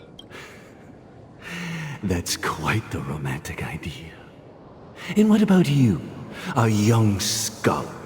Who is this? Do you agree with your sister? I think she's right. But if we leave it out in the wild, it won't survive for more than a few days at best. Ah, I see. Then why don't you It bring it back seems to a health little scholar and then let is it go? still a bit unsure. Well, let me tell you youngsters a story. Are there not vets in Penacony and Star Rail? Do they not have veterinarians? As you probably know, Charmony doves can fly through the air. When they fly really high, the friction caused by the flapping of their feathers against the atmosphere creates amazing lights, so that they look like shooting stars. The stars echoes because of me. Isn't that how her song goes, right? Is that what she wrote this song about? It's because of this bird? We've seen this spectacle so many times that we think it's just something they can naturally do. But that's not the truth. Their radiant display is the result of countless struggles against nature over generations. Their ancestors were too weak to survive on the ground, so to escape predators, they started seeking new opportunities in the air. After countless attempts by many generations, one of them finally figured out how to fly. It soared into the sky and never looked back at the ground again. Evolution, right? So, you mean birds aren't born to fly, but they find a way to do it through their determination, right? Well, that's an idealistic way of putting it. So, what are your thoughts, Sunday? I think people believe birds are meant to fly because they've never seen those birds crashing to their death. That's an interesting perspective. So, what are we gonna do with the bird? Have you decided what to do with the bird now? What are they gonna do with it? For now, I'll keep it in a cage until it can take care of itself because I want it to live, no matter what. Well said, kids. It seems each of you has found your own answer. Your insights are truly remarkable. And I hope they come true in their own way. We will take good care of it, won't we, brother? What did you name it? Yeah, but Mr. Gopherwood? Gopherwood? There's one thing I don't quite understand. And what might that be, my son? What if this little Charmony dove never learns to fly in the end? Well, then I guess you're gonna keep it forever. I mean, if there are fledglings in this world that can never fly throughout their lives, should we let them go back to the sky? Only to see them crash to the ground and die? Talking I have no in idea. your sleep, birdie? Time to wake up. Gallagher, what are you doing here? Who is asleep? Oh, you're with Sunday. See, Sunday's not dead. Sunday's not dead. I told you Sunday's not dead. He just picked him off to put him down here. I think Gallagher is literally trying to save people because he knows what's going to happen at the Charmony Festival, that all hell is going to break loose. And in his mind, he's using quote unquote death to bring people down here. So he's trying to protect people. Huh? Need a hand? How are you feeling, Sunday? Still alive? Yeah. Yeah. Happy about that. Where is Robin? Tell me. Now. I knew that was going to be the first thing you'd ask. Don't worry, your sister is here, safe and sound. She's probably walking around the streets now. If I were you, I'd be more worried about myself. After all, right in front of you is the guy who just stabbed you in the chest with a dagger. Yeah, something. If you wanted to kill me, you wouldn't give me the chance to speak. Just tell me your demands, lackey of the Watchmaker. So, you figured out who I am, huh? No wonder you had the guts to go against the Dream Master and the Four Families. Looks like I made the right choice. Choice? You are aware of my plan and see through my act. Time is running out, so let's drop the charades. I'm suggesting we cooperate. Cooperate? What makes you think I'd cooperate with you?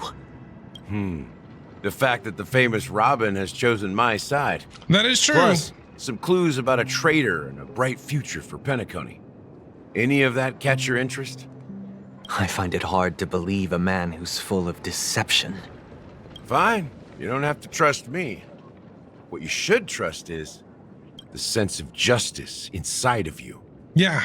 What do you think about that? Show me Robin first. All right. As you wish. Here she is. Ooh! Huh? Okay, that's not Robin, that's Firefly.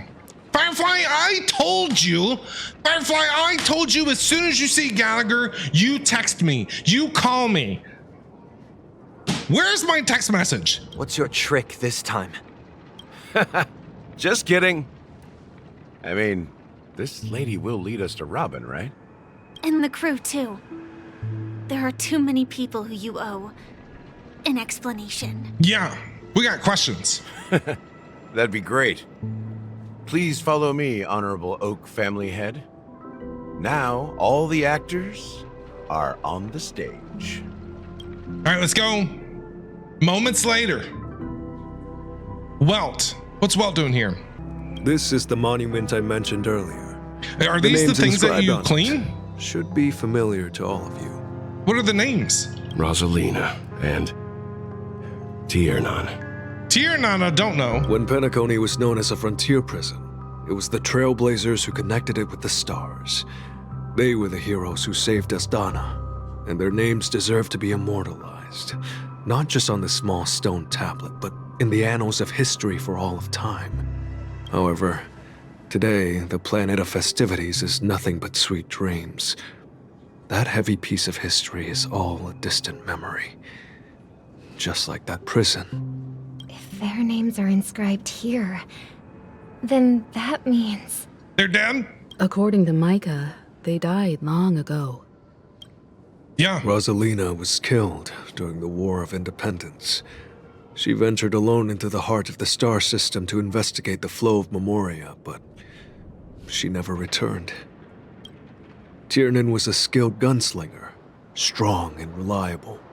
He led the people through countless battles, but he didn't live long enough to witness the arrival of true peace. In the decade following the war, Penacony faced challenges internal and external. To protect Asdana, Tiernan took up the way of the Trailblaze and led the Lampmoth family to explore beyond the system, only to be surrounded and wiped out by the swarm.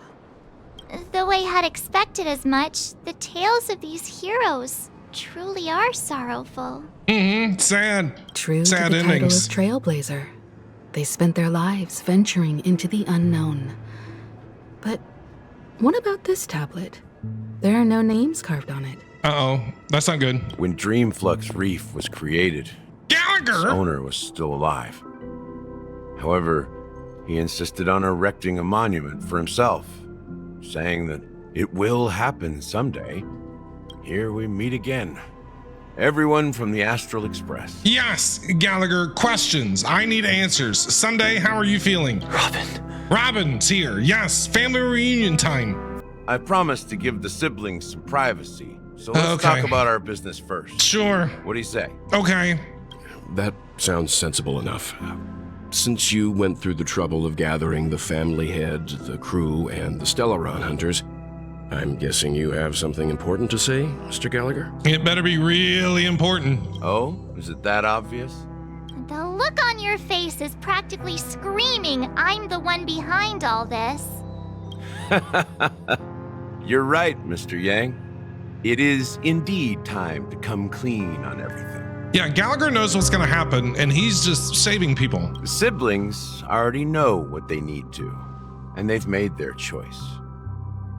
But you, Nameless, arrived a bit late. So it's only fair that I answer your questions.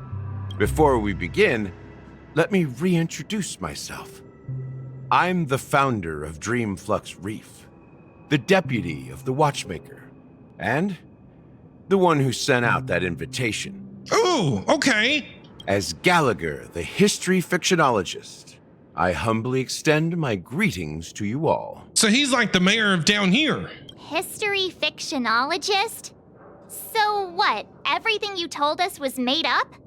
Well, don't worry. Almost everything I shared was true. Well, except for the part about the family accepting me back.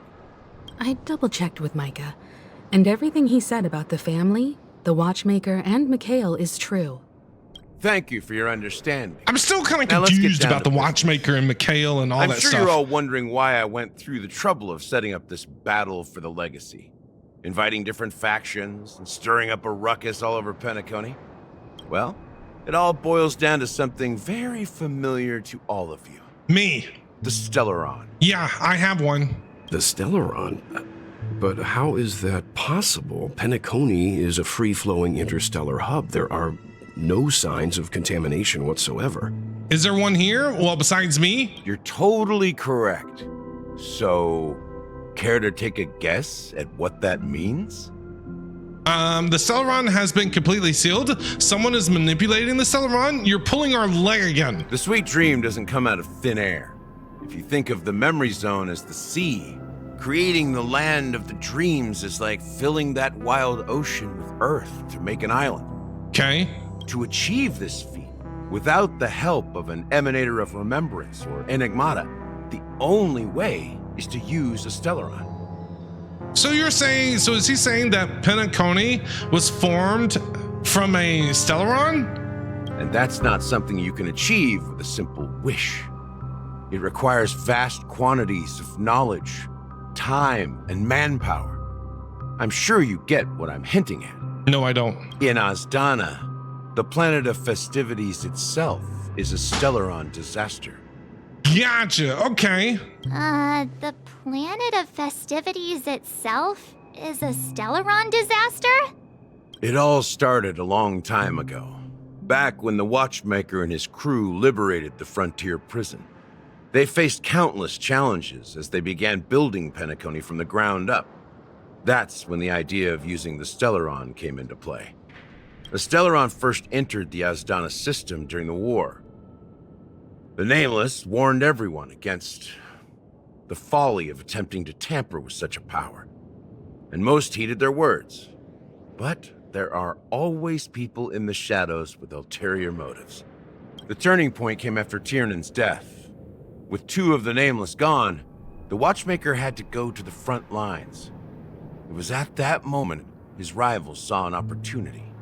By the time a representative from the Montour Systems family arrived at the Watchmaker's call, the Stellaron had already been activated and was seeping into the primordial synesthesia dreamscape. All right, I think I'm getting it. And I suppose the family happened to possess the knowledge to seal the Stellaron?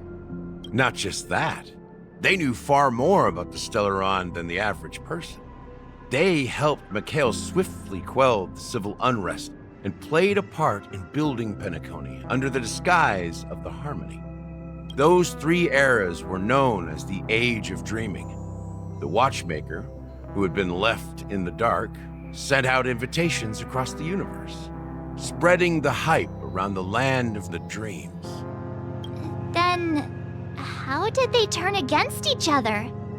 Remember the island in the ocean metaphor? Uh-huh. The truth is, the Stellaron was never truly sealed.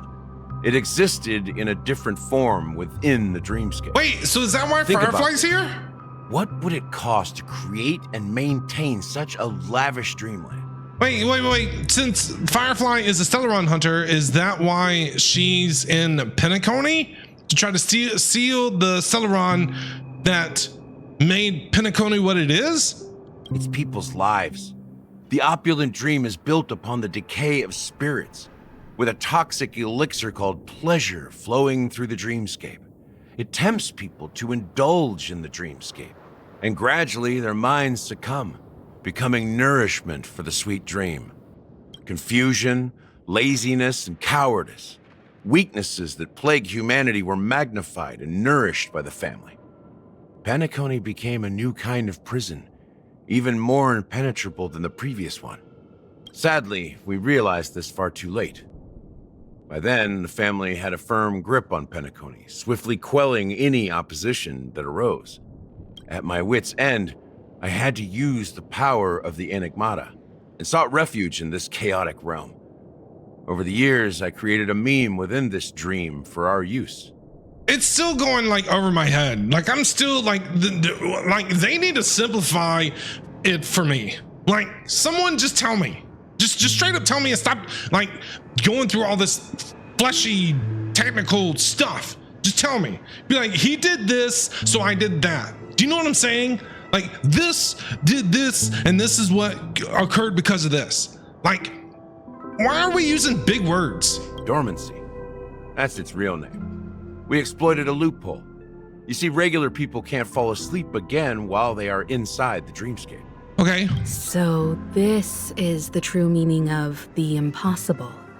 You sent out invitations in the Watchmaker's name to find forces capable of resolving the Stellaron disaster and draw them into Penacony to uncover the truth. It's not just that. Above all, I wanted to see what happens when the major factions engage in a struggle for the legacy. Since this is the Watchmaker's first announcement in decades, the traitor within the family is bound to reveal themselves. So we don't even know who the traitor is yet, right? Is it Sparkle? But Sparkle's the fool. Is Sparkle part of the family? So, the legacy is just a facade. If you want to consider the Stellaron as the legacy, I'm totally fine with that. If that's the case, where is the Stellaron now? Good question. That's a question for Mr. Wings. You talking about The Stellaron Sunday? is still under the family's control, and as the head of the Oak family, I'm sure he holds all the answers. Okay, let's talk to him. I still don't understand anything that he was talking about. Nothing. Sunday. Are you done talking? So, will you tell us where the Stellaron is? Where is it? It is the Penacony Grand Theater itself. Wait, are you talking about the big giant thing that's floating in the air that we've been looking at? Like over in Penacony? As I suspected. It's the embodiment of the family.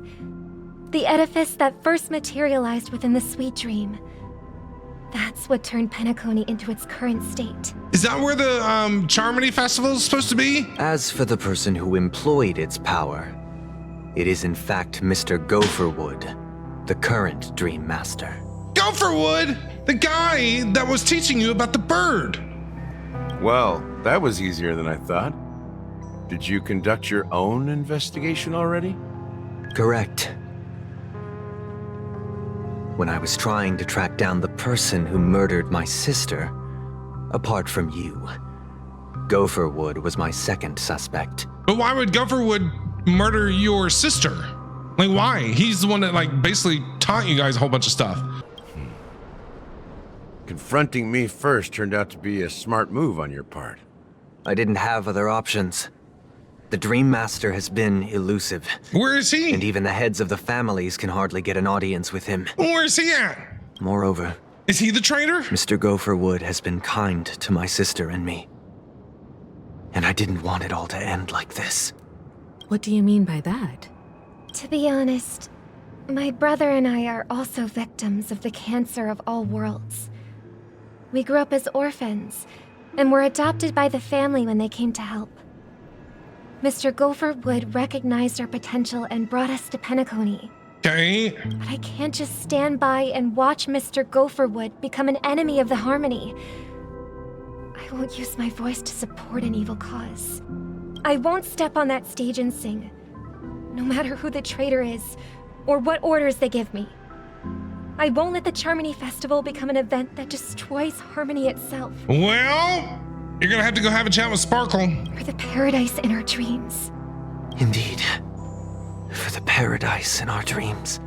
As the head of the Oak family, I'm responsible for ensuring Penacony's promising future. Robin and I will head into the sweet dream and confront the Dream Master. And if it turns out that the family has truly strayed from the Harmony, I'll fight alongside you. We'll put the Charmony Festival on hold and make sure Mr. Gopherwood pays for his blood debt. I don't think that's gonna happen. The enemies you are about to face aren't like this old dog here, who can barely even bark. Since our interests are aligned, why don't we team up? Maybe, just maybe, we'll have a shot at success. So, are we gonna go after this Gopherwood guy? We have always been following in the footsteps of our nameless predecessors. And there's no reason to stop now. Yeah, we Nameless won't back down from a challenge. Sure, Isn't March. that right, Mr. Trailblazer? Sure. Ain't nothing to fear, no more we'd win. Heroes never back down, peace was never an option. Going up against the Dream Master, huh? Nah, I'd surrender. No, we'd win. That line actually makes me a bit nervous. I'll march, it'll be okay. Rest assured, sitting on the sidelines isn't in our nature. Nope. Mr. Sunday, Miss Robin, I'm willing to accompany you on behalf of the Astral Express. Having a third party present should help with negotiations, and could make all the difference if things get ugly. Thank you, Mr. Yang. Thank you all very much. Yep. The Charmony Festival is about to start. Yep. And time is against us. We must hasten. Okay, let's go. Everyone, let's gather over here. We still need to make some preparations. More gathering, okay. I may have been quick to step up to the plate, but confronting the Dream Master could be a very dangerous affair.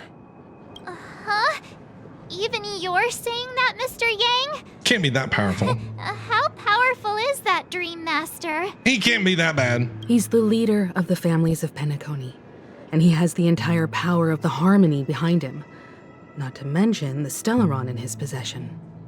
We must proceed with great caution.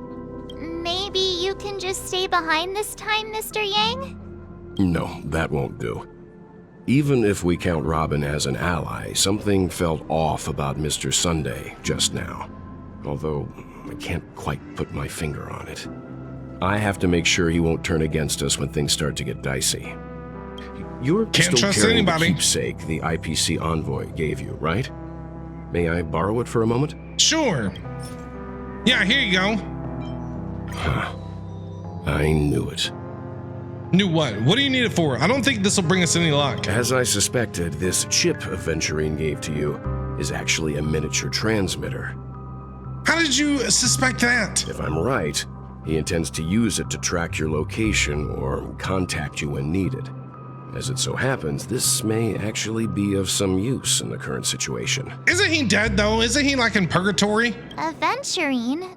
Is he still alive? That's what I said. And what does he have to do with our mission to confront the Dream Master? Remember what I said earlier? Working with the IPC is a way to keep the family in check.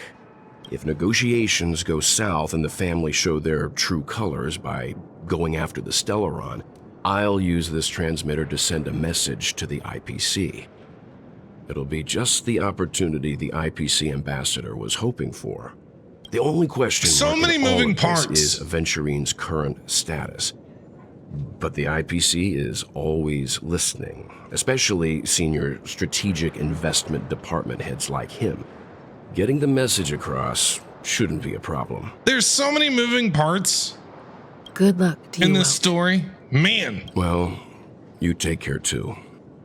If anything goes wrong, don't worry about me. Just make sure to seal the Stellaron. I don't know how the hell we're going to do that, but okay. Spoken like a true hero. Uh-huh. Even if the Dream Master is innocent, the family's corruption runs deep. I won't make the same mistake Mikhail did. Let's wish him the best of luck. Don't you have something else to tell us, Gallagher? What? Why would you say so? Before we departed, the conductor asked us to inquire about the 3 nameless in Penacony.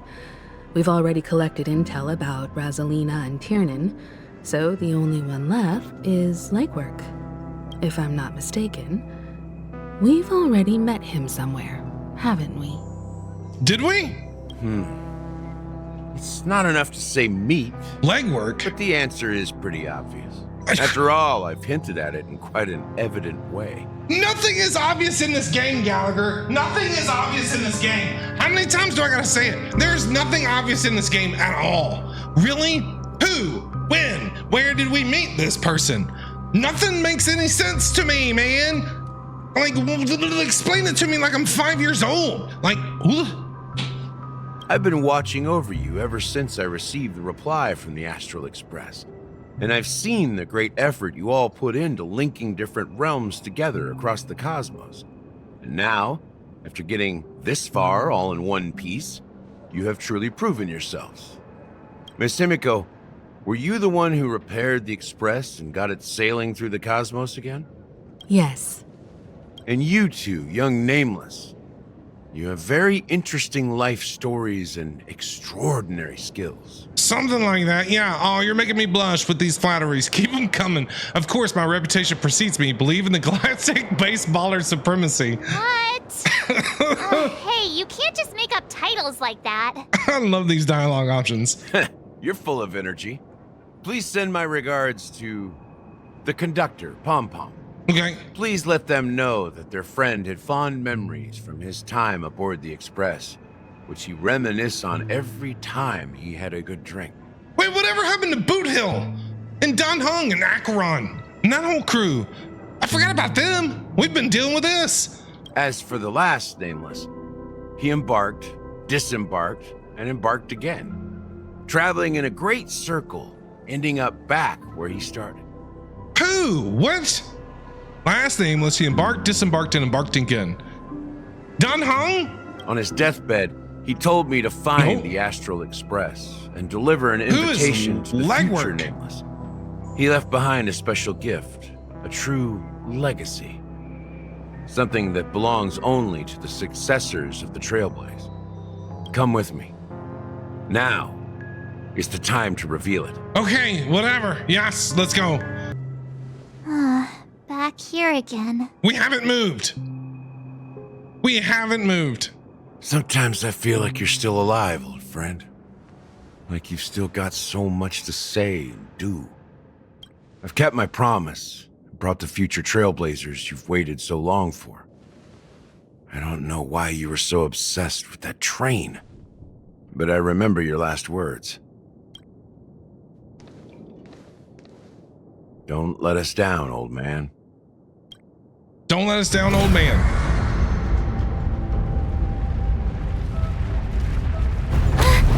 What's happening? Cutscene. March, I have no idea. Things are moving. Is it an earthquake? Well, it can't be an earthquake. We're in a dreamscape. Inside of a dreamscape.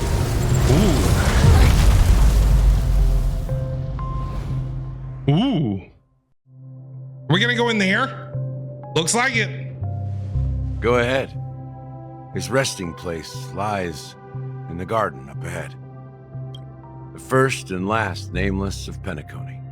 First and last, Alpha and Omega, Nameless of the Penacony. Mikhail Char Legwort. The Mikhail. Mikhail's the legwork? Wait, Mikhail was a Nameless? What? Okay, Mikhail? Oh, dear God. Mikhail? Are you sleeping? I don't want to disturb you. Beneath the sea surface of Memory Zone, in a garden closest to the full moon in the water, an elderly man rests on a recliner enveloped in utter silence. Is he sleeping? Is he taking a nap? I don't want to wake him up. The watchmaker Mikhail Char Legwork has passed into that endless, timeless dream where no sound could ever wake him. Oh, well, is he dead? Sure enough. He's dead. The watchmaker is the third Nameless. Even I could guess that one. I couldn't, March. I guess I'm just dumb. I'm stupid. The legacy he left behind was a dream bubble. I believe inside that bubble, there's something that holds meaning only for the Nameless. What's in there? After all, when I checked its contents, I found nothing inside.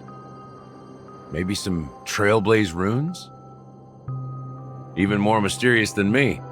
Well, let's have a look. Okay.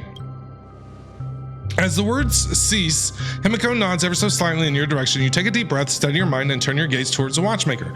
Touch the dream bubble in Mikhail's hand. You press your hands against the dream bubble, and the thick, viscous memorial converges under strain, then stretches outward from your fingertips as if weaving a delicate web. It cradles your palm. A chill travels from your fingertips, carrying with it a myriad of vibrant and intertwined memories as experience would suggest. But this time you see nothing at all. How could this be? Try to focus and capture memories. Take a deep breath and try to read the dream bubble again. The dream bubble is clearly extraordinary. Perhaps the approach was wrong, you think. Holding your breath and closing your eyes with one knee on the ground, you press your forehead against the thin film coated in memorial. Isn't that what we did before when we first got here with the dream bubbles and saw Sampo and the trash cans and all that mess? Yet before you, there remains an abyss of darkness. No crimson sun descending upon snow-capped mountains, no gentle laughter, no twinkling stars, no echoes of swords clashing, and most of all, no traces of Trailblaze. There's nothing and nothing is here. Indubitably, this is but an empty dream bubble. Wait, what's going on? March, great question. Don't ask me. Seriously? There's nothing inside this dream bubble? We must be doing something wrong if we can't see anything. How could a dream bubble be empty? Just as I suspected. That old man always had this strange belief in the Nameless and the Trailblaze, and I never understood where he got that confidence from. Especially since he never managed to get in touch with the Express while he was alive. Okay. I could never figure out what was going on in that old man's head. But this empty dream bubble is so typical of him. He was always full of weird fantasies and incomprehensible romanticism. That mischievous old man. Well, I didn't expect him to leave anything concrete behind anyway. Don't think that's the case, Gallagher. I'm sure Mikhail has left us the most precious thing of all. What, an empty dream bubble? Ow! Don't start getting all philosophical on me, all right? Just as Mikhail believes in the nameless of the future, we unconditionally believe in the nameless of the past. How could they leave with regrets for the future when they were ready to dedicate their lives to the land they loved? There must be something contained in this dream bubble. It's just we haven't figured it out yet. You also have faith in the Watchmaker, don't you, Gallagher? Well, I'm a follower of the Enigmata. My philosophy forbids me to have faith in anything. That's why I understand what faith means in the path of Trailblaze. And I also want to know what he left behind. I'll leave it to you guys then. Okay. I don't know how we're gonna figure this out. Can I borrow your pet? I need to make a trip back to Golden Hour and check something at the Dreamscape sales store. It's for Mikhail, and for the future of Penacony. We're going to the sales store? 10 system hours until the Charmony Festival. Hotel. Holy shit, it's these two! Boot Hill and Don Hung. Who is on the express right now? Nobody is watching nothing. Can't leave Pom Pom by himself. Greetings. We're the Nameless from the Astral Express, and we'd like to check in. The Astral Express? But I thought... Yes, my companion's already checked in. My name is Dan Hung, and I believe my personal information is recorded in your system. I see, but your companion said you wouldn't be coming due to a change of plans. Now the plans have changed again. Oh my god, I actually like Boot Hill. And you are... That southern accent he tries to do. Me? I'm Pom Pom. He's Pom New Pom. Nameless, who's also with the Astral Express. He's Pom Pom. He's my fellow trailblazer. We responded to the family's invitation before he boarded the express. Oh my god. So he wasn't registered in your system. Is it possible to accommodate him as well? Oh, I see. That's Another hilarious. one of the Nameless had a similar situation. Seems like a lot of people are joining the Trailblaze these days. Yeah, we're a busy group. Since there's a precedent, it shouldn't be a problem. Just give me a second to contact your companions. Well, they're gonna. Oh, that's right. We're not there. We're not there. We're in the land of the exiles. I'm sorry, dear guests, but it seems I'm unable to reach the other members of the Astral Express. What do you mean by unable to reach them?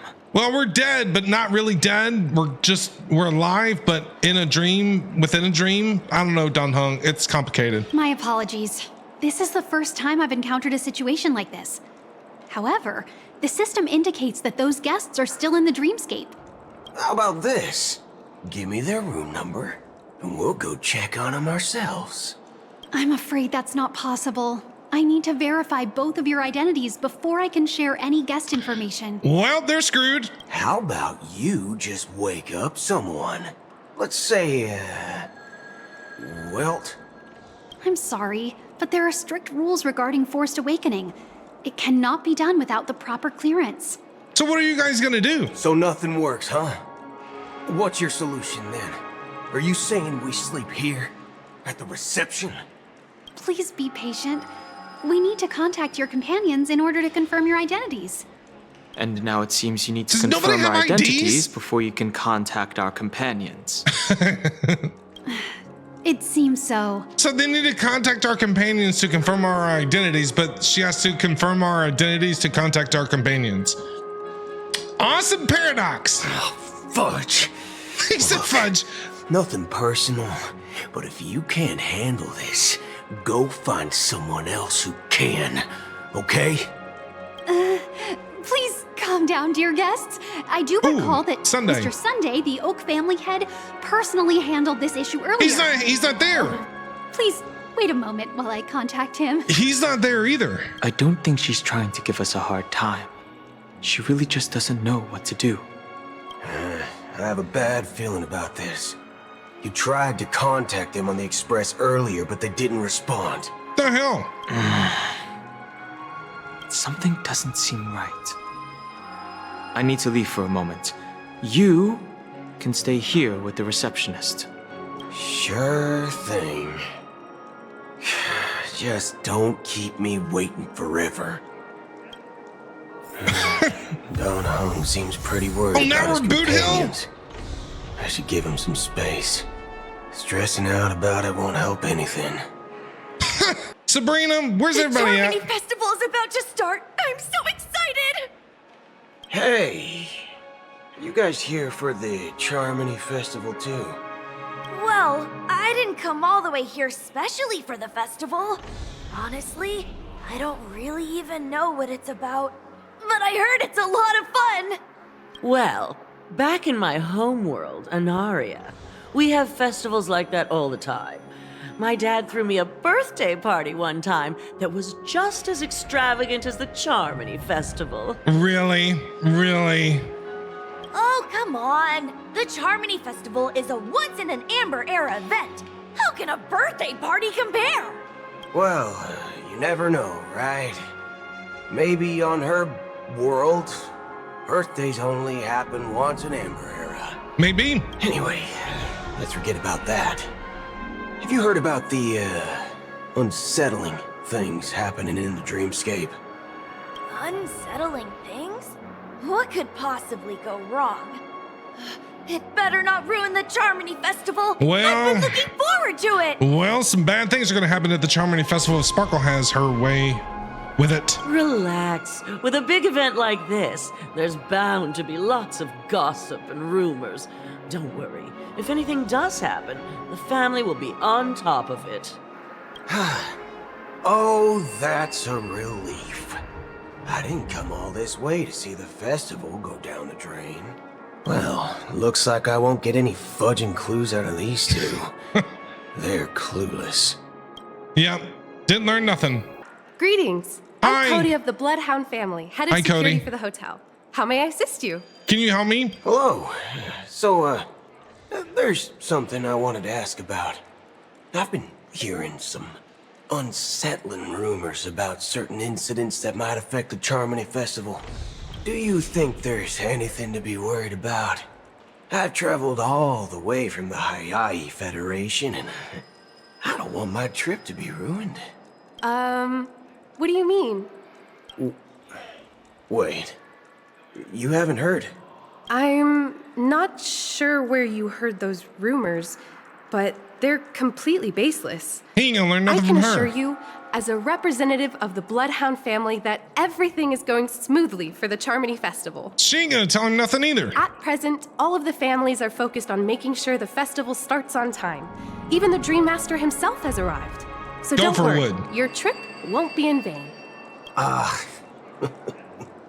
That's a relief to hear. Gopherwood? She doesn't appear to be acting. So, it seems that even the hotel staff are out of the loop.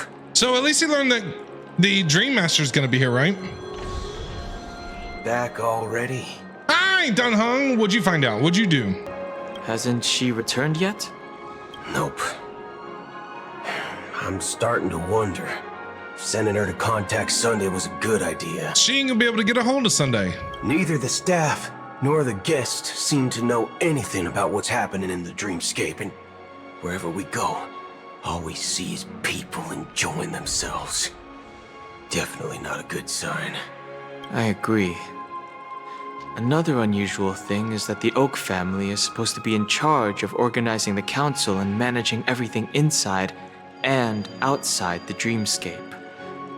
However, I walked around the hotel but didn't meet a single member of the Oak family on such an important day.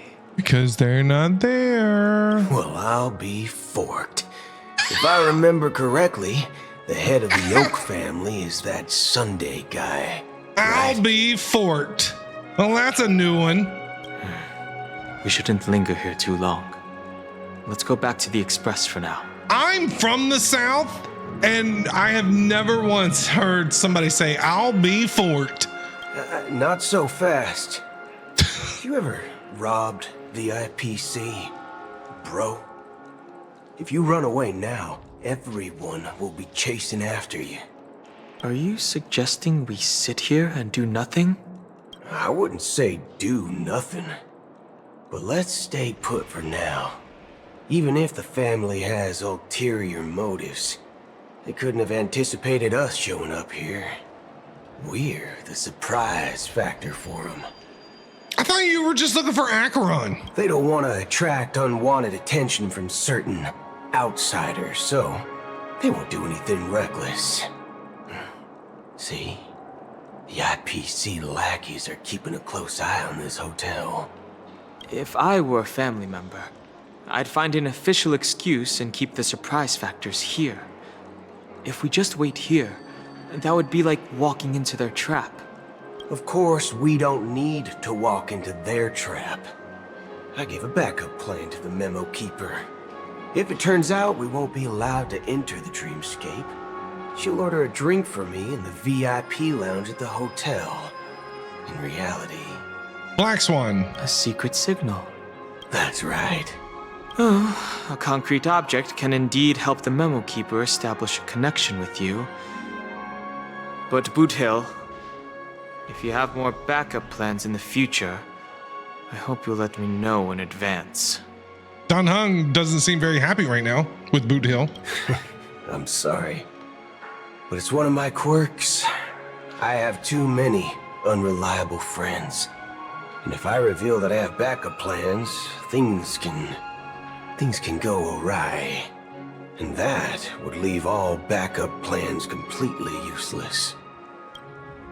How do we get into the VIP lounge? I don't know, Don Hung. This I have no idea. Is where my street smarts come into play. Dennis!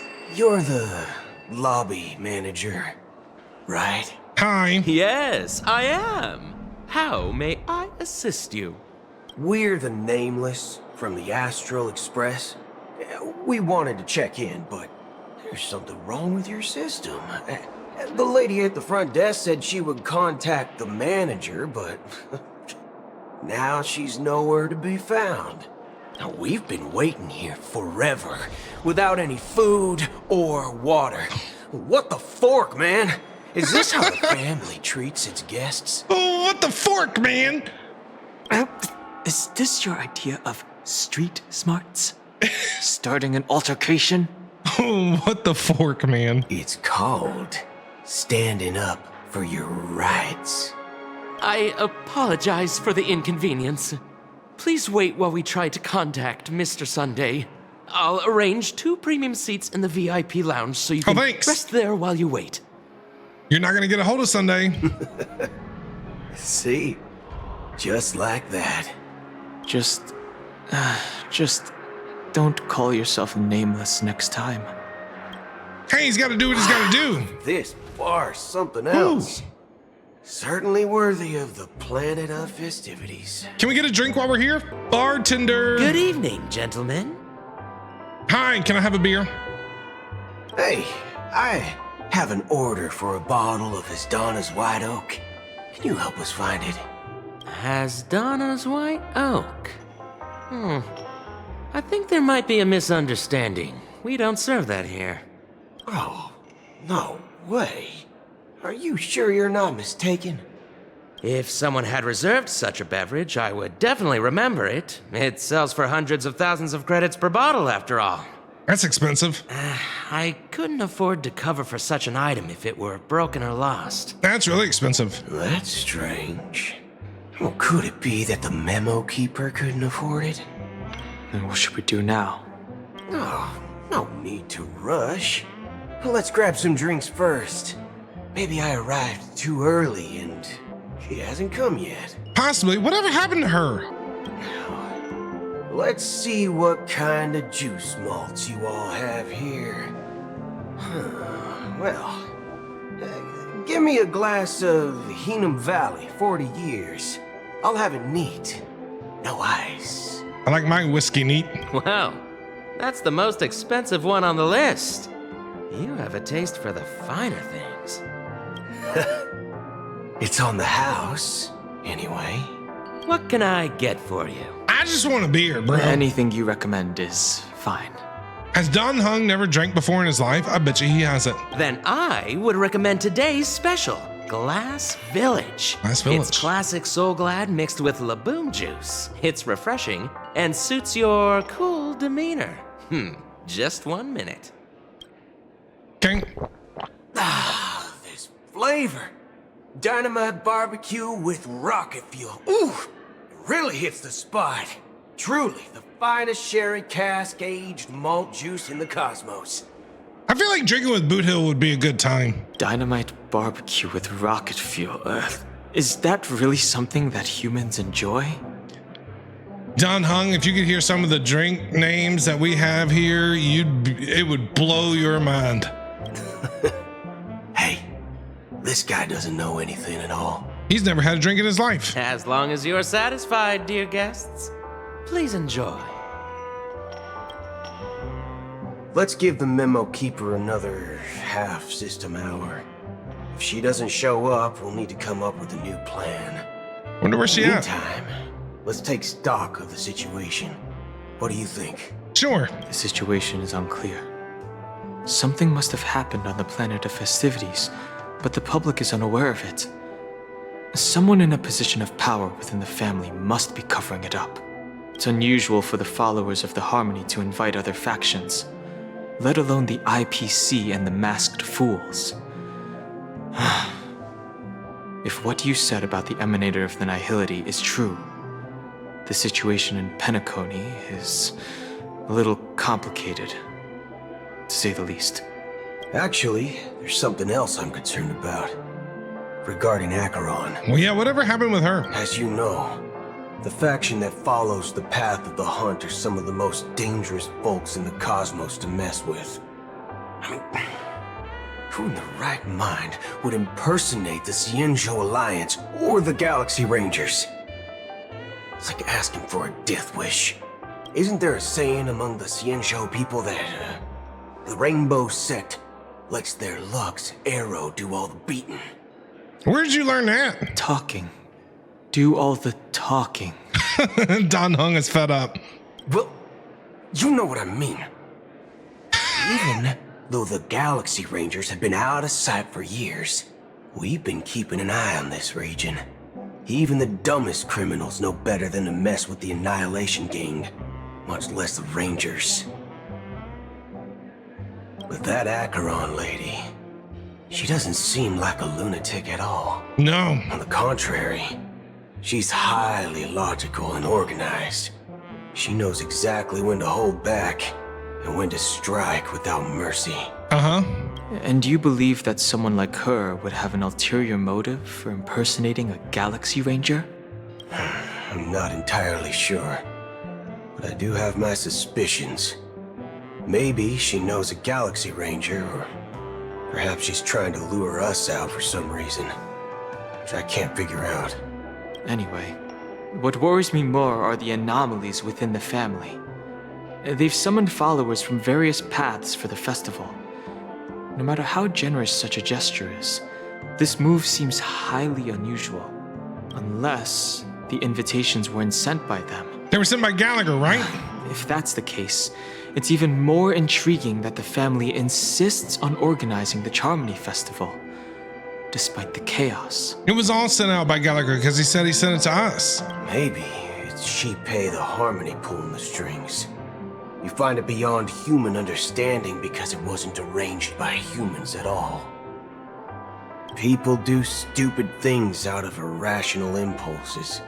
True. They abandon their principles when self-interest is involved. They believe in things they know they shouldn't, and fudge, they even break their own rules. But Eons don't. They stick to their determined path and never turn back, even if they reach a dead end. You think Shipei's will is behind all this? It may not necessarily be Shipei, but there's definitely some higher entity involved. Something. I know it may sound pessimistic, but if human free will were reliable, why would we even need Galaxy Rangers? It's much simpler when you boil it down to the eons and paths. Like how Lon always follows the path of the hunt, or how the Express stays true to the Trailblaze despite Akavilli's disappearance. But in my opinion, Akavilli's fall holds significance for the Nameless. Oh, so you're saying the Nameless now have to take responsibility for their own choices because their absolutely right leader is gone? Exactly. I believe the purpose of the journey isn't just about following a path that's always considered absolutely right. It's more about doing your best to choose the right path for yourself among countless possibilities, even with limited insight and judgment. I don't know what you've been through, but I agree that people must take responsibility for their choices. I agree. Because no one else can do it for them. I agree with you. That's why the Galaxy Rangers need to uncover the imposter and figure out her true intentions. Looking for Acheron still? I have a backup plan if the Memo Keeper doesn't show up. Black Swan! This is my final backup plan. Hasn't shown up yet. What are you gonna do now? You sure have a lot of cards up your sleeve. Oh. Well, going back to my old career would make things a lot easier. By the way, when you were walking around the hotel, did you happen to see any important-looking guests? No. What's your plan? It's simple. We just grab some hostages and use them as bargaining chips with the family. Sure! Or maybe we can even take their identities. It sounds like a good time. No need for that. We'll return to the Express now. Boot Hill's like, we'll just take some hostages. Wait. Are you getting scared? Draw your weapon. Why? Let's make a big scene. We're gonna get into a bar fight with Boot Hill. Are you leaving, esteemed guests? Would you like to cancel that as Donna's White Oak you just ordered? Hey, well... Huh? As Donna's White Oak? But didn't you just say... Black Swan showed up. Ha ha.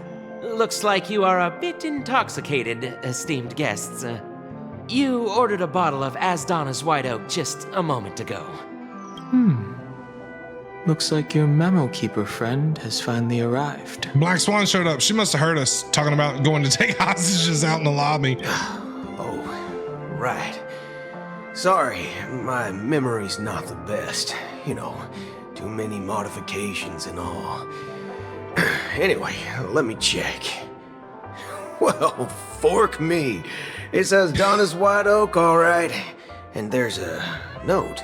Well, fork me. I'll be waiting for you on the Astral Express. That's where Don Hung's been wanting to go the whole time. He's told you like 3 times, let's go back to the Astral Express. Let's go back to the Astral Express. And that's where we needed to be in the first place. No mistake. That's her message to you. I guess we gotta go back on the train. She knew the hotel wasn't safe, so she suggested we find another place. Well, looks like we took a detour, but now it's back to the Astral Express. So, what are we waiting for? Let's go. Well, don't forget to grab your liquor on the way out. You're back? Pom Pom! 2 guests just boarded saying they were looking for Boot Hill. Who? So I told them to wait in the parlor car. Black Swan and who? Black Swan and who? Who's with her? Oh, just in time. 2 guests? Who? Who's the other one? Yeah, her too. Oh. Look, we welcome all passengers on the Astral Express, but sneaking in like that, you have no regard for etiquette. Pom Pom, don't yell at her, okay? She's hot, all right? She makes me feel all warm and fuzzy. My apologies, conductor. It was an oversight on my part. I assumed you were already acquainted with the garden. Oh, yeah. Given the chaotic situation in Penacony, the Nameless are the only ones we can truly trust right now. You are the Memo Keeper. Black Swan. Pleased to meet you, Dan Hung.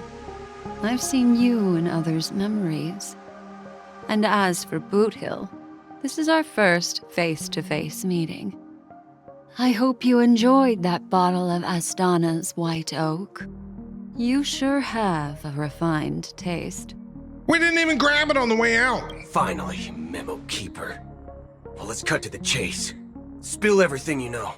That's precisely what I intend to do. But before that, please allow me to introduce myself. My name is Black Swan, and I serve the Garden of Recollection as a memo keeper. As for Acheron's story... Acheron's with her! I'm sure she knows it better than I do. Greetings. I'm Acheron. Boot Hill, don't freak out! What? You Garden of Recollection shirtbag! You betrayed me! I apologize, but she did that at my request. Due to certain reasons, I have been exiled by the family. We know those reasons are. This memo keeper came to my aid and helped me escape their surveillance unnoticed. To be honest, it was more like stalking than helping.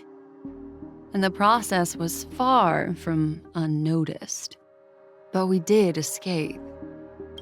I asked her to guide me to a place beyond the family's reach and to contact a few trustworthy individuals, namely all of you. Trustworthy?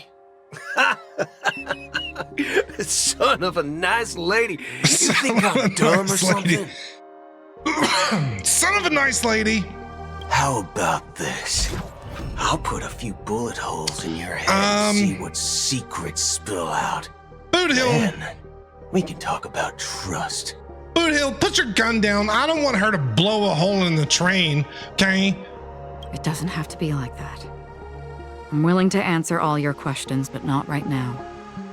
If my cover hadn't been blown, we might have had more time, but at the moment, we don't have any other options. No other options? What do you mean? This is the only way I can ensure everyone's safety. I kindly request an immediate warp jump out of the Astana star system. Wait, we're here. You can't leave us behind. We're still down on freaking Penacony, or whatever you want to call it, Land of the Exiles. This passenger is requesting... As far as I can tell, she's not a threat. Is she trying to leave us behind? Seems to be telling the truth. I've briefly traveled with your companions and know their whereabouts, Dan Heng. Please rest assured, your nameless companions are safe, but they need our help. Where are you guys gonna go? As for Boot Hill, you may have guessed. I've been waiting for you. Galaxy Rangers are known for their elusive nature and limited contact with each other, so this was the only way I could reach out to you.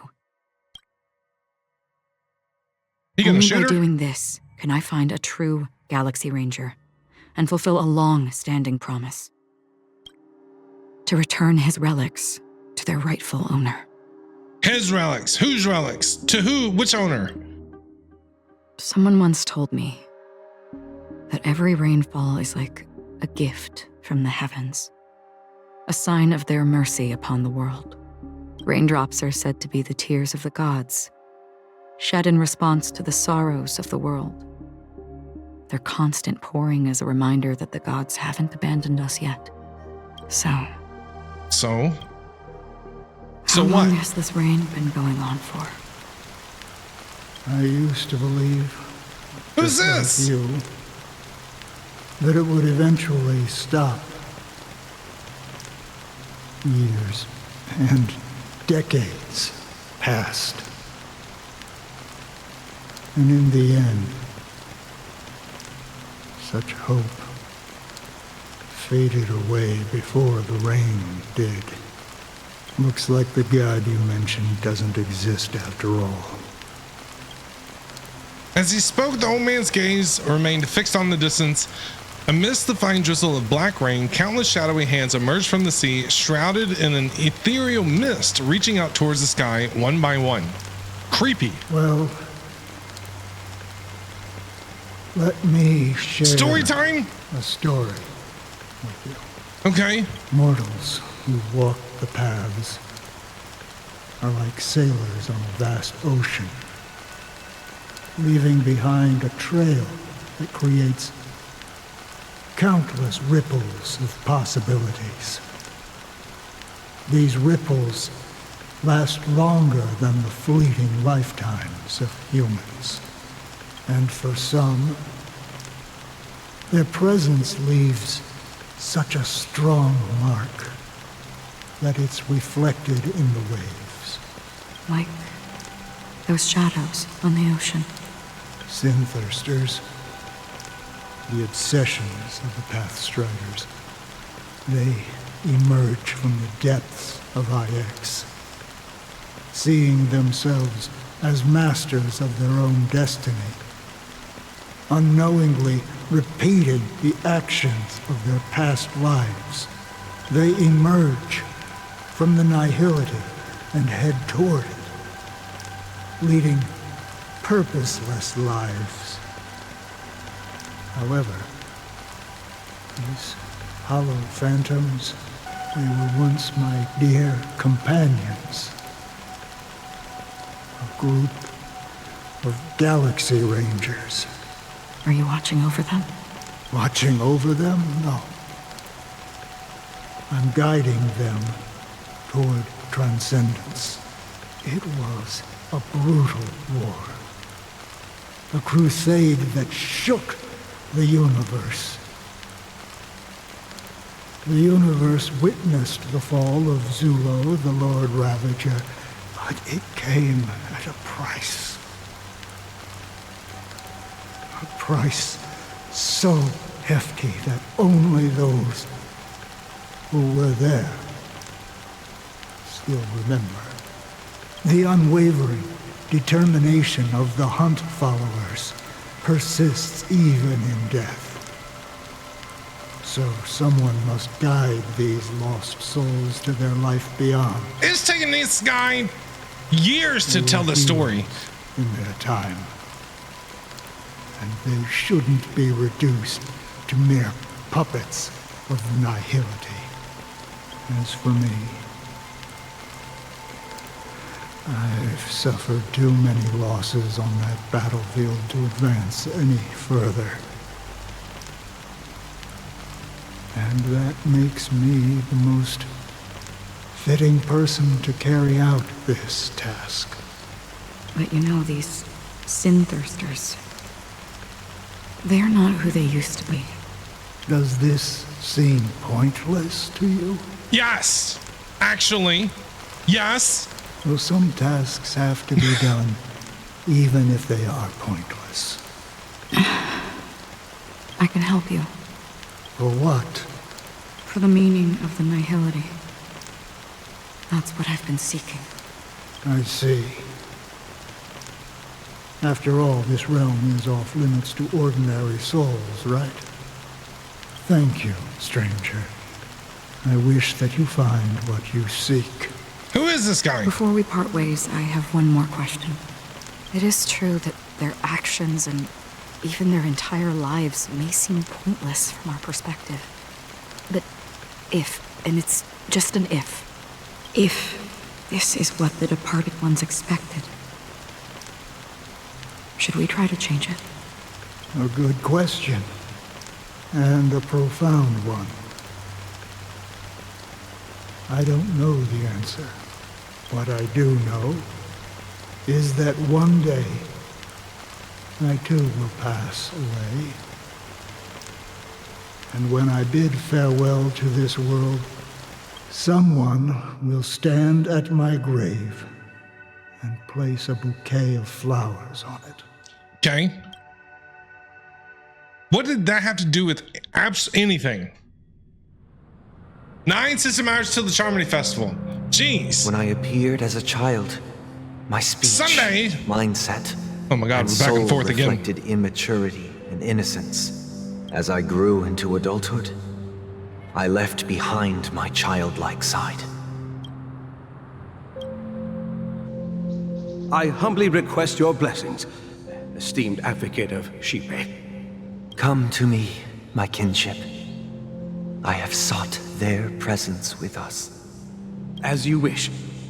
I have faithfully served the Alfalfa family for nearly a decade, promoting the path of the harmony to the best of my ability. However, I made a mistake yesterday. While I was preparing dinner for the family head, I accidentally dropped a prepared dish on the floor. Did they chop your hand off? Out of laziness. I lied and claimed that everything was ready. Although the head has dismissed me as punishment, it has been tough to sleep with the guilt still gnawing at me, as I worry that the seeds of evilness may have taken root in my soul. So, I confess to you now to seek atonement for my sins. Do you sincerely repent and vow to change your ways? What is he, like a priest? Is this like confession or something? Yes. Are they Catholic? Like, what? Have you examined your soul and confessed all your sins? Oh, yes. Are you willing to accept the process of atonement? Very well. Show your dedication and goodwill to the family, and you shall be reinstated among them. Now, please, leave in peace. Oh, praise Sheepy. And thank you, esteemed advocate. Next, please step forward. It is like confession. I wholeheartedly confess to you. Please, pardon my sins. I mean, I've done confession before. I am Catholic. It's been a long time since I've gone to like mass or church. And so I've been to confession before and all that stuff. This is basically what it is. Rest assured, I have implored their presence to be with us. As long as you are sincere, absolution will be granted.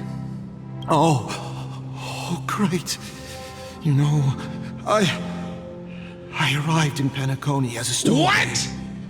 I sold everything to get a ticket. My house, my land, and my 2 children. What is going on in Star Rail? It's like in Genshin. Yeah, everybody's selling their kids. Trafficking, all kinds of stuff going on. Sold your kids? I see. Please, go on. My children were starving, and I hoped they'd have a chance at survival if they became slaves here. If I can strike it rich here, I'll lift them out of that situation and give them the life they deserve. But the Bloodhound family got wind of it. They're on my tail, hunting me down. I thought I could bring my kids here. It was all my fault. All my fault. The family is ready to forgive all sinners. I'll ask the Bloodhound family to cease their pursuit. You don't need to live in fear anymore. It's like he's God or something. Oh, thank you. Thank you. I'll work my hardest to redeem my children and make them part of the family. Praise the harmony! Next, please step forward. All right, what did they do? Who knows? Did they murder somebody? Hey, long time no see, Mr. Sunday. The most esteemed individual in Penacony, and the next leader of the Oak family, right? I have sought their presence with us. Let us proceed. Sure, let's just get this over with. I have sinned, please forgive me. I wasted half a pizza at breakfast, and a bottle of Soul Glad. Half a pizza at breakfast? That's it. Nothing more. Can we wrap this up? I've got a robo-ball game to catch, you know?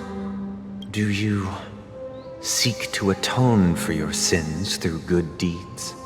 My sins? Starting to sound like a saint, huh? Well, let me tell you something. Neither the family nor you have the right to judge me. Oh, Pepeshi's pissed. I wouldn't piss off Sunday. You think nobody knows what your precious family has done? About the watchmaker? Huh? Don't kid yourself, Featherbrain. Those dream chasers might be fooled by your act, but don't fool yourself. Before you start spouting off your holy verses, answer me this.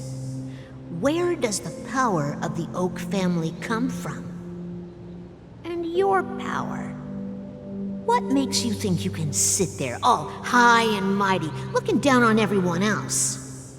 Well, I've spent enough time in confession today to enter the Harmony's paradise, right? Then I'll take my leave. Good luck with your election, and, don't make me regret my investments in you. Ooh, that Pepeshi is hardcore. Just telling it like it is. Oh, revered triple-faced soul, hear my doubts. Triple-faced soul. Who can judge the strong when their power hides their crimes? Who can vouch for the weak when they will pay any price to survive? Who can comfort the purest souls when even they get led astray? If the strong defending the weak is truly the foundation of paradise, then who is responsible for the suffering and anguish in this wretched world? Is it you? Is it you, Sunday? It might be you. Brother? Brother? Robin? Was he sleeping? Brother, taking a nap? Are you all right? Did he zone out? I'm fine. I've been working long hours, and I just made a trip to Dreamflux Reef and back. So I'm a bit out of sorts. But it'll all be over before we know it. You've been working non-stop on the Charmony Festival, Mr. Sunday, and no one could have predicted this incident. Even if the Stellaron does pose a grave threat, I still feel sorry for all the trouble we've caused you. No need to worry about troubling anyone. The Charmony Festival was meant to spread joy and harmony across the cosmos. But now that we know the truth, I'm afraid we'll have to cancel it. Sparkle's not gonna like that. It has always been our wish to make everyone happy, so we'll do our best to explain everything to the Dream Master. I'm sure he'll understand, even if the negotiation does not go smoothly. I'll refuse to go on stage. Sparkle will go in your place. Without the Chord Master, the Harmonious Choir would not arrive, and the Charmony Festival would be just a grand performance, and nothing more. I'm relieved to see your determination. You know, since arriving in Penacony, we haven't had any contact with this Dream Master himself. I'd heard of the heads of the 5 major lineages, but the Dream Master is a mystery to me. The Dream Master rarely grants an audience, even for us. But, given the urgency of the situation, he's agreed to meet us in person. Perhaps you'll be the first guest to meet the Dream Master in years, Mr. Yang. That'll be nice. Let's hope we can reach a consensus that satisfies everyone. Doubtful. Indeed. Let us hope so. That'd be too easy. It's about time. We'll have to get ready for the meeting. I apologize for any inconvenience caused by the urgency. Don't worry. I'll be waiting here. All right. Mr. Sunday. Hey there! Okay. See the moon in the sky? It's about the size of the cap on my Soul Glad bottle. This little Pepesi's drunk. If I just reached out my hand, I could grab the moon, couldn't I? The moon? You mean the Grand Theater? We're trying to go see the Dreamcatcher. Gopher Wood? Yeah. Wasn't that his name? Look at me. I've been away from home for too long. I must be missing that moon. But it's no big deal. The Grand Theater here looks much better than the moon back home. It's just magnificent. A drunk Pepeshi. They told me not to sell everything I had just to come to Penacony. How short-sighted. Selling everything you had? Why would you go to such lengths? Well, they want to be in the dream. They want to be happy. Why? Can't you see? Yeah. Life back home is miserable. It's not really living at all. It's better to be here at Penacony. No pain, no worries about tomorrow. Just go out and have fun. You can do whatever you want. That's what I call living. Yeah, now this is the life. But is it living if it's a dream? Is this truly living? That's what I just asked, Robin. Huh? What did you say, young lady? I didn't quite catch that. Oh, it's nothing, sir. You see, the traffic on Glock's Avenue can be dangerous. How about I ask a Bloodhound family member to escort you to Ideen Park over there, so you can continue enjoying your sweet dream? Yeah, you gotta, something. Oh, yeah, he might fall down and hurt himself. Great idea. Drunk as he is. No wonder you were the leader of this sweet dream. You're totally a lifesaver. How come this Pepeshi isn't freaking out over Robin and Sunday standing right in front of him? See you around, Mr. Sunday. And it was nice chatting with you. Right? You know what I'm saying? What is it, Robin? What's up, sister? This is the land of the dreams. But why do they live like this? What, drinking all the time, partying all the time? The man we ran into, he doesn't seem happy at all. Even though sweet dreams are nice, they're just illusions. Yeah, they're not real. But for him, they're the only way to survive, even if it means giving up on reality. That's not really living at all. Okay, and here's the other thing. If this is a dreamscape, right? If this isn't real, none of this is real, it's all in a dream. Is the Stellaron a dream too? Is it fake? Does it not exist? Is this just like a story that isn't real? Like, it's not the real world, so how can a Stellaron exist in something that isn't the real world? Does that make sense? I suppose you have a point. But, in my opinion, that's how most people live their lives. Why do you say that? You think that man is not actually living, but that's not quite accurate. Even without Penacony, people create their own illusions called self-value. Okay, why does is it me or is Sunday's voice kind of glitching out a little bit? Did I hear that? People believe they have a predetermined value to fulfill.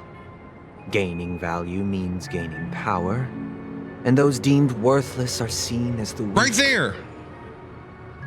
No, it's where he said, and those deemed worthless. It sounded like his voice was kind of like when Robin at the beginning, where her voice was kind of weird and wonky a little bit. However, value doesn't come out of thin air, and there's a limit to it. To accumulate value, people have to take from others. So the weak get exploited and oppressed. Okay, I didn't hear it that time. Maybe it is just the VC, or VA, sorry. Are you suggesting that this is not how things should be? Exactly. But, ironically, people don't think there's anything wrong with it, because they uphold the illusory notion of self-value, and even the weak believe in it. The survival of the fittest. That's where all the tragedies in the world come from. Well, people come to the sweet dream in Penacony to escape from that reality and find solace. I wish there was a place like Penacony that people could go and just enjoy themselves. Do you know what I mean? Fall asleep, go into a dream, come out of it, and you're fine. Just, have fun. You ain't got to worry about nothing. No tragedies exist here. Only happiness. Although in its nascent form. Isn't that the same paradise we yearn for in our dreams? Perhaps that man is just an exception. Let's not jump to conclusions. We should experience the dreamscape ourselves. Just as I did at Dreamflux Reef. Is Robin gonna run into the other Robin? The Sparkle Robin? Yes.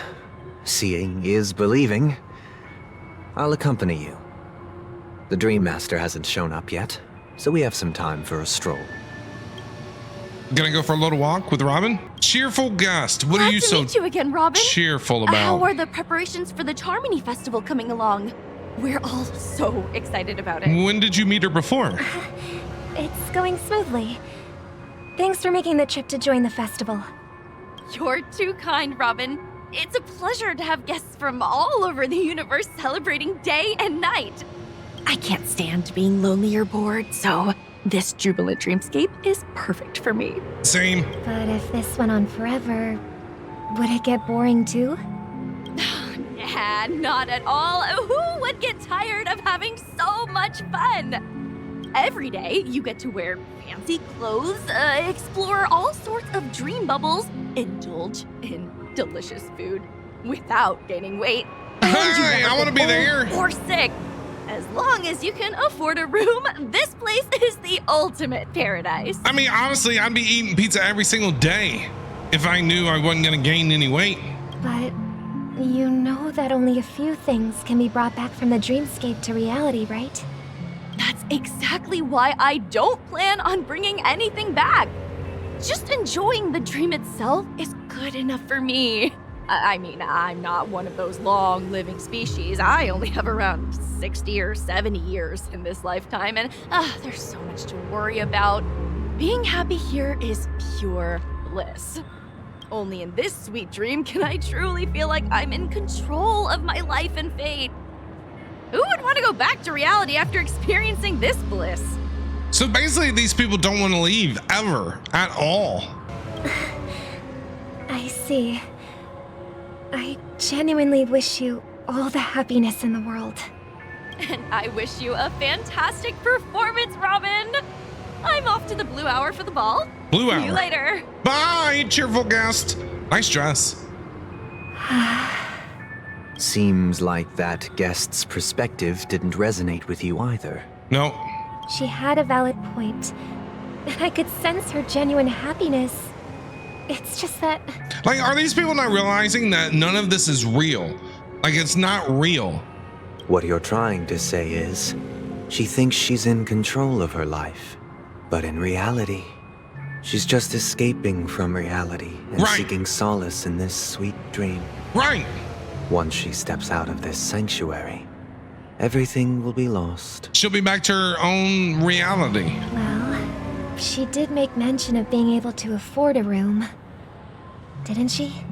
However, the paradise in our dreams, it doesn't have to end. No. And the paradise we yearn for shouldn't be just a fleeting dream either. I agree. Quiet gust? But he's gonna talk to us? The scenery in this dreamscape is truly breathtaking. Vegas. Isn't it? Oh, Robin. Can't believe I'm meeting you in person here. What an honor. You're right. Even though time stands still in this dreamscape, it always feels fresh. I find something new every time. But what happens? Okay, question. Time continues to move in reality, but stops here in the dreamscape, right? So what if somebody goes into the dreamscape and they're like 50 years old, and then they stay in the dreamscape for like 40 years? They're just, and they die. Do they die in the dreamscape? You know, they die in like of old age or whatever. Who is taking care of them in reality? They got to poop and pee at some point. They got to have nourishment at some point in time, right? Like, a philosophical is that a mind. thing? I hope I'm not intruding. Oh, not at all. No. With little time left, I yearn for meaningful conversations, especially with someone as esteemed as you. Do you mind if we chat? It's my pleasure. No need to be formal. Just speak your mind. You said, with little time left. Please, forgive me for being blunt, but is that why you came to Penacony? Was he about to die? Yeah. I was part of a war, and while escaping from the Sarkosian mothership, I got exposed to some radioactive materials. Okay. And then... radiation all my poisoning? comrades died, and my hometown was wiped out by neutron bombardments. I couldn't bear to live with everything I knew gone.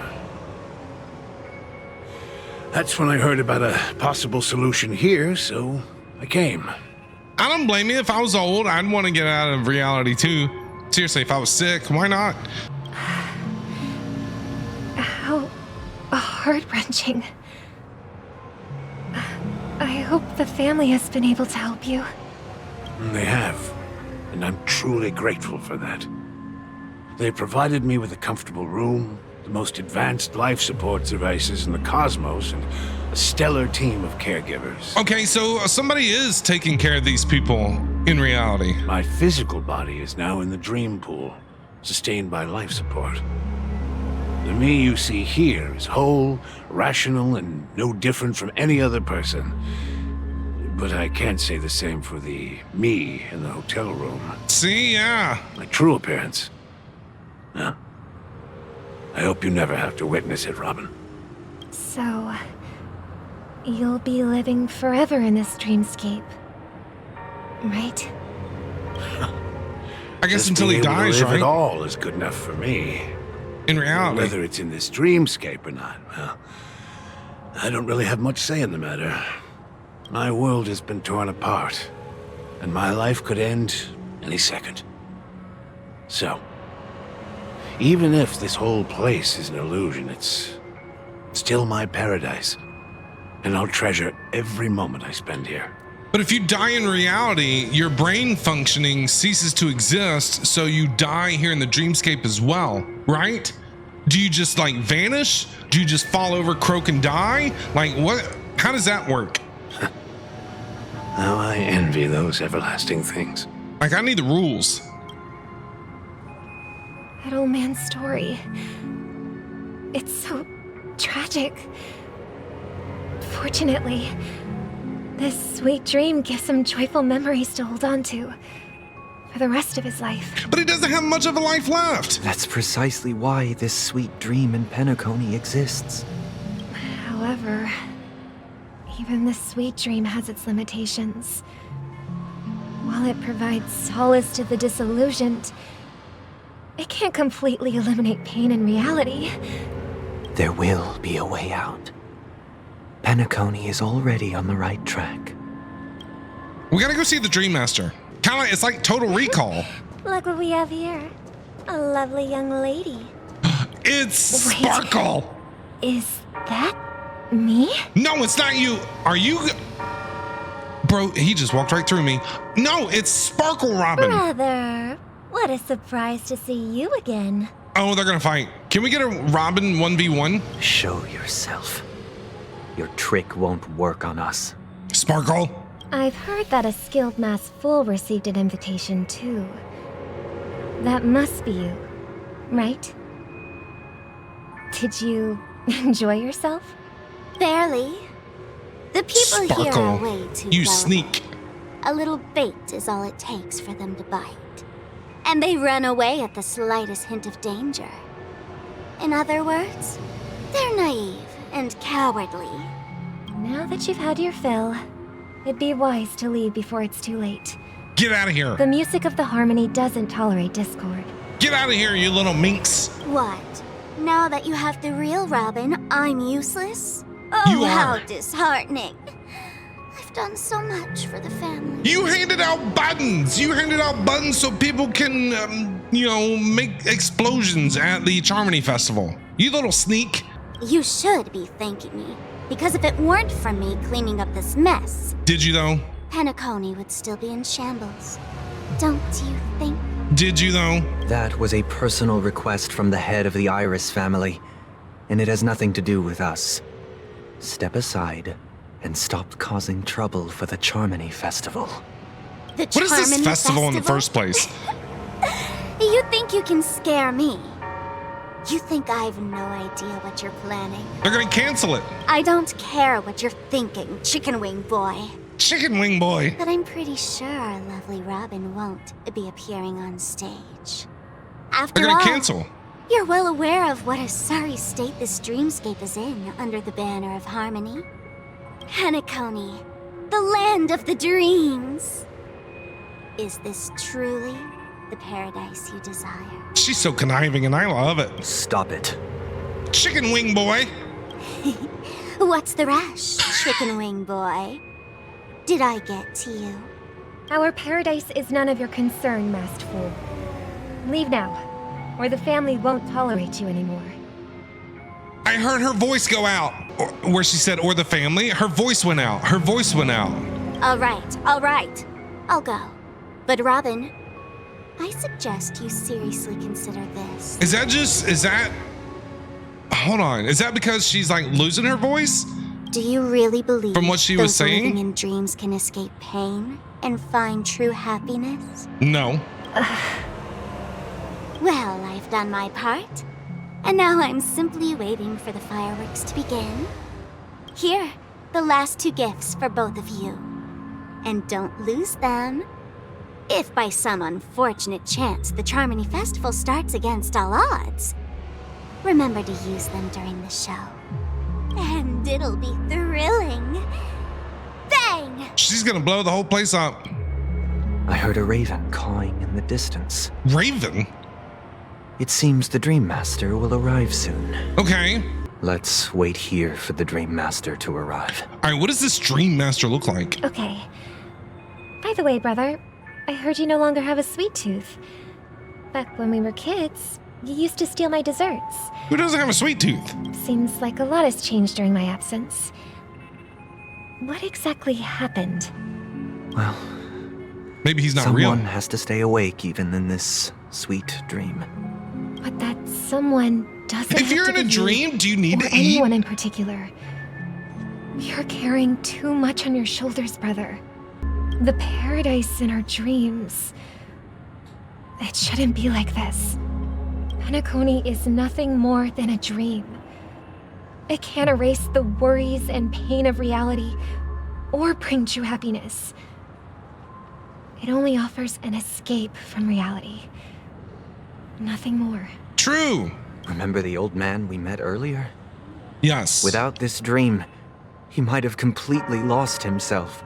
So, okay, so it sounds like Robin and Sunday here are getting into an argument. Robin wants this whole thing to end, is what I'm kind of gathering. She's like, I don't want Penacony to exist. I just want Penacony to be in reality. People shouldn't be here, that sort of thing. And Sunday's like, they're just trying to escape. Like, let people be happy. It sounds like they're like at odds a little bit. That might be true, but even without Penacony, he could have chosen another path. As far as I know, the Intelligentsia Guild has been promoting their rehabilitation techniques for a long time now.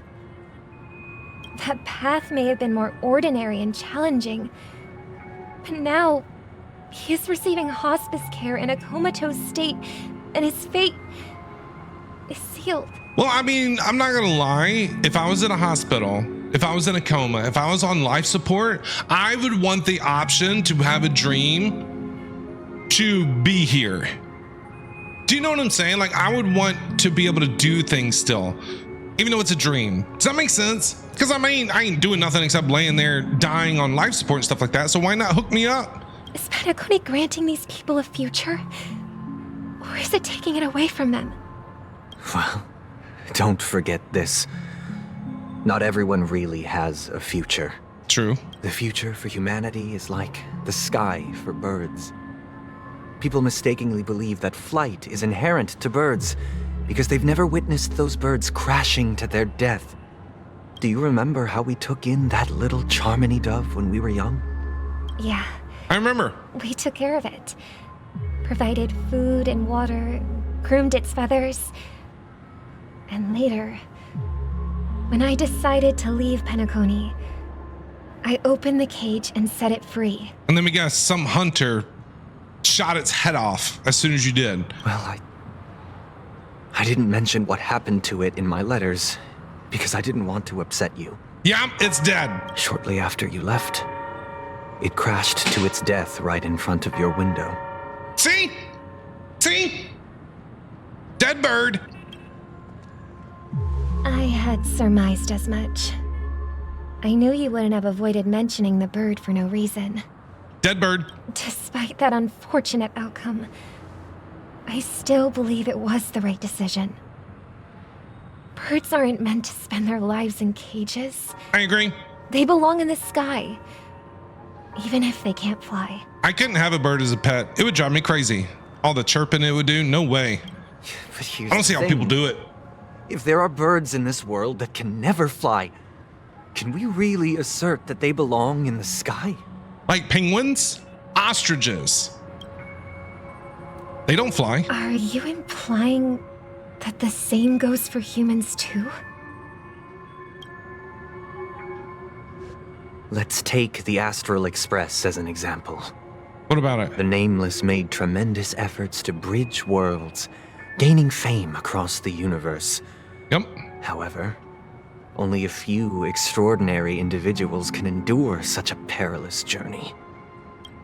That's because the pursuit of the Trailblaze exceeds the capabilities of ordinary humans. Otherwise, why would this path be filled with broken rails, an abandoned express, and even a fallen Eon? That's just sophistry.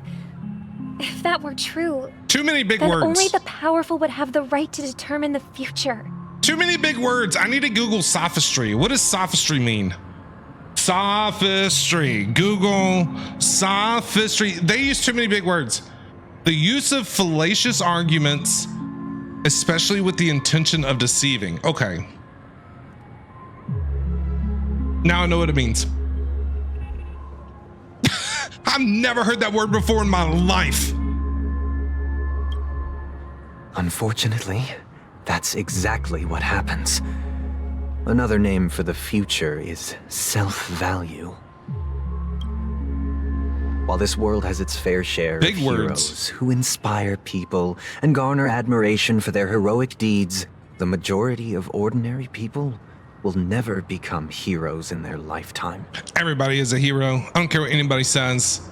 Everybody in this world has done something heroic. What that is, I don't know, but I believe that in everybody's lifetime, somebody has always done something heroic once in their life. Some are born weak and vulnerable.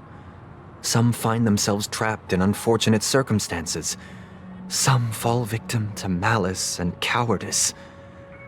When it comes to survival, everyone is equal, and the weak can only watch as their value gets constantly diminished by external forces. That's why we should care for the weak and support them as if their suffering were our own. That's what the Odes of Harmony have always taught us. While the Harmony holds noble aspirations, you guys done arguing yet? The strong will always be strong, and the weak will always be weak. Even in this carefree dream, human nature contains greatness, but it also harbors inherent weaknesses that can't be eradicated. In the end, if people can't even secure their own survival, they won't care about the illusory future of equality. As long as the law of survival of the fittest prevails, there will always be fledglings crashing to their death. Oh, don't you want to change that, Sunday? Don't you want to change that? But if people don't live for the future, that doesn't make any sense. Why would he want that? Do they merely exist for survival? If even you, my brother, don't believe that the Harmony will save the weak, then which Eon can make our dreams come true? Is he gonna say Nanook?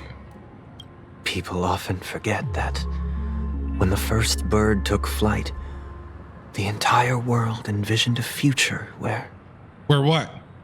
No more fledglings would ever crash to their death. Okay. Are you reading, sister? What are you reading? Who's this?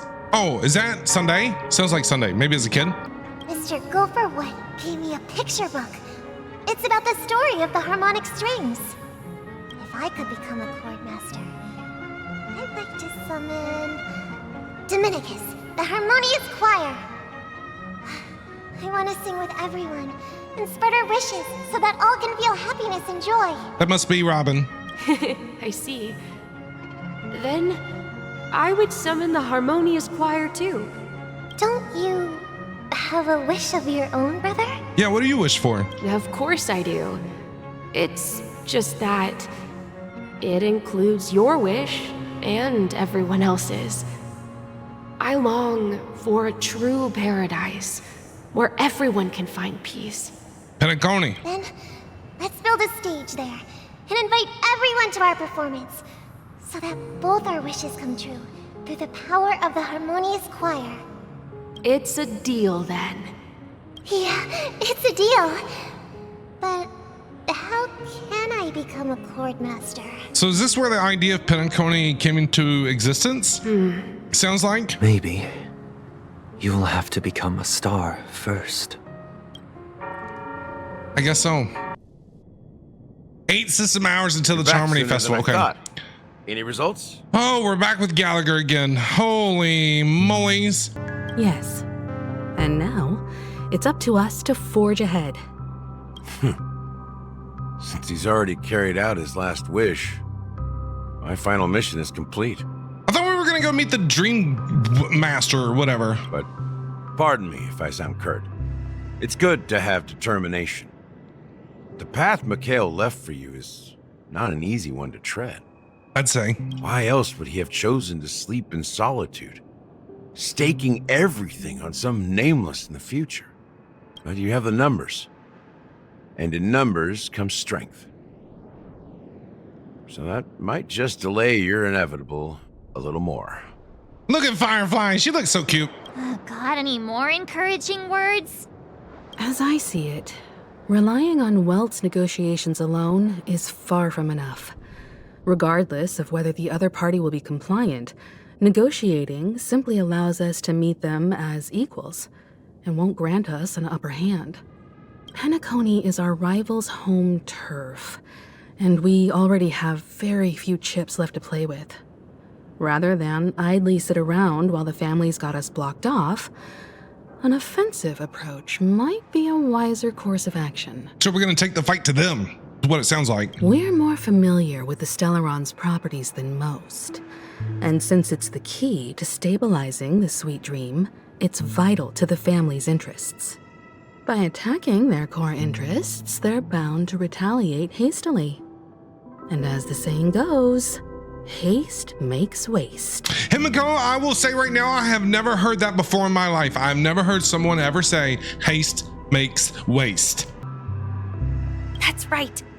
As long as we pose a threat to the Stellaron, Firefly. either with words or otherwise, we have a chance at gaining the upper hand. But the problem is, on the eve of the Charmony Festival opening, how exactly are we going to get close to the theater?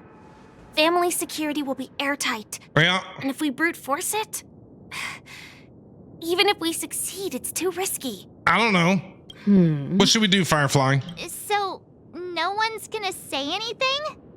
Then I'll raise my hand. I know the answer to this question.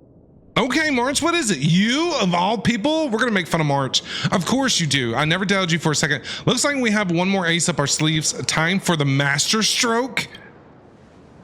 Why are you speaking like the general of the law, Fu? I love the March MC banter. It's so good. So, I heard that before the Charmony Festival begins, there'll be a pageant to kick off the festival. It's called the Soul Glad TM Festivity Auditions, or something, and it's going to be held in the moment of Scorch Sand. As long as we clinch the top spot, we'll be able to attain the title of Festive Superstar, and be able to personally bask in the graces of Miss Robin. Not that that's important.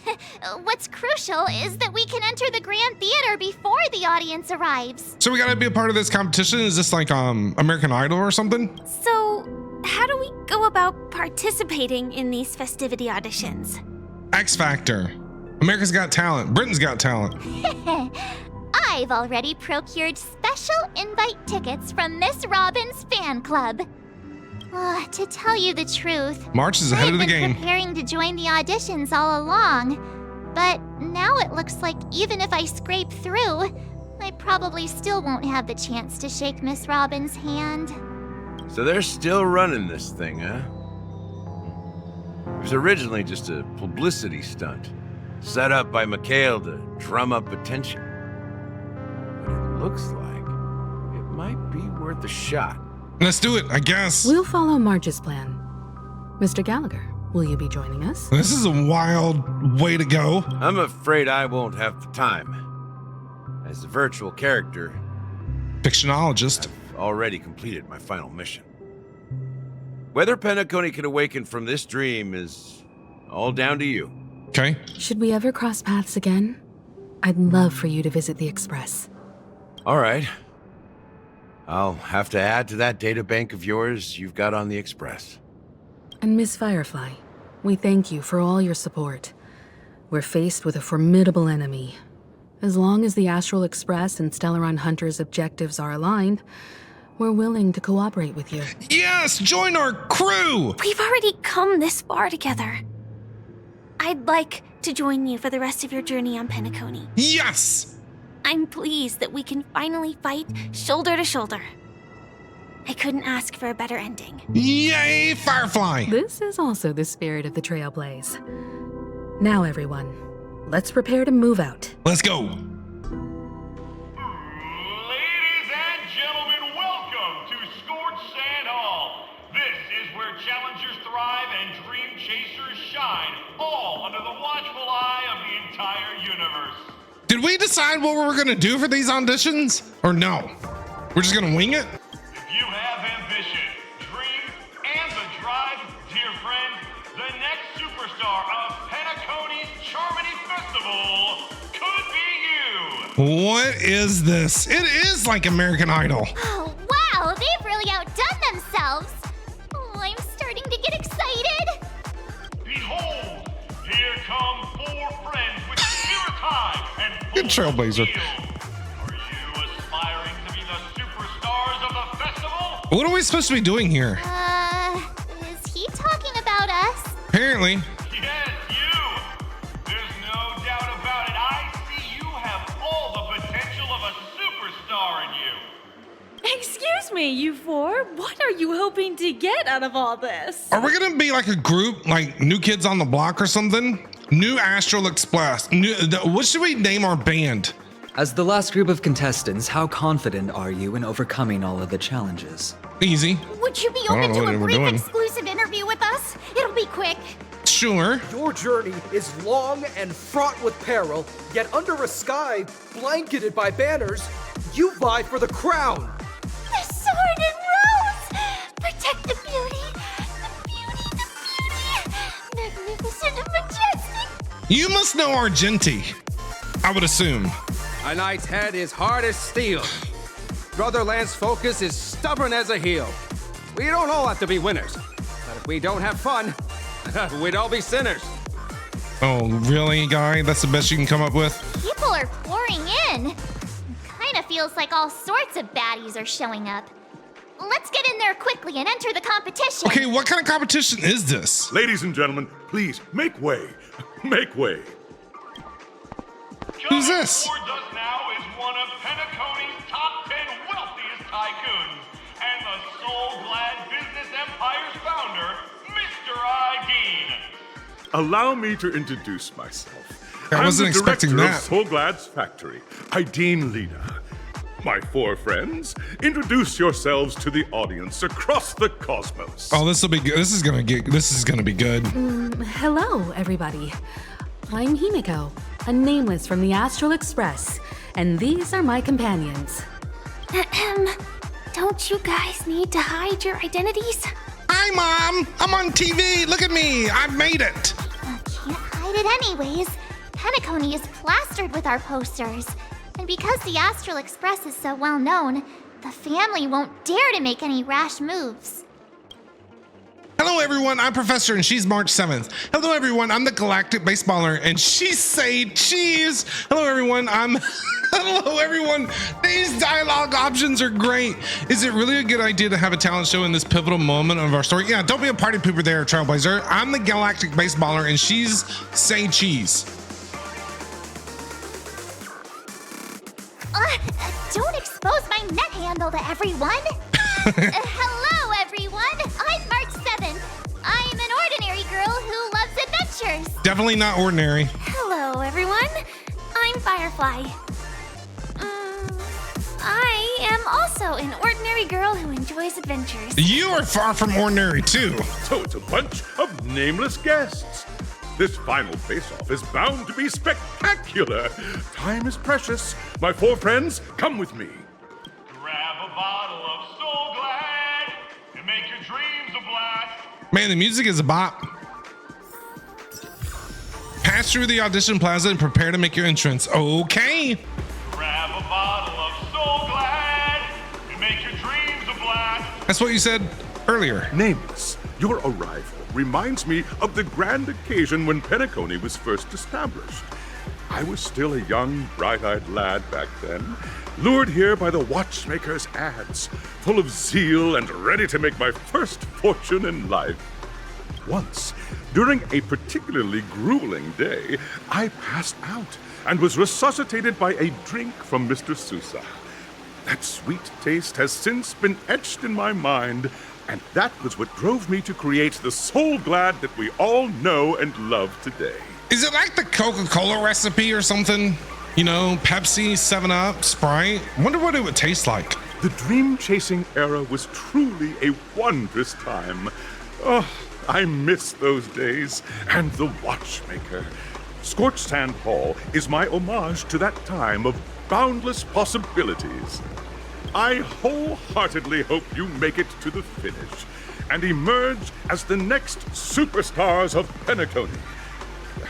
Now then, is there anything you'd like to say before the competition officially begins?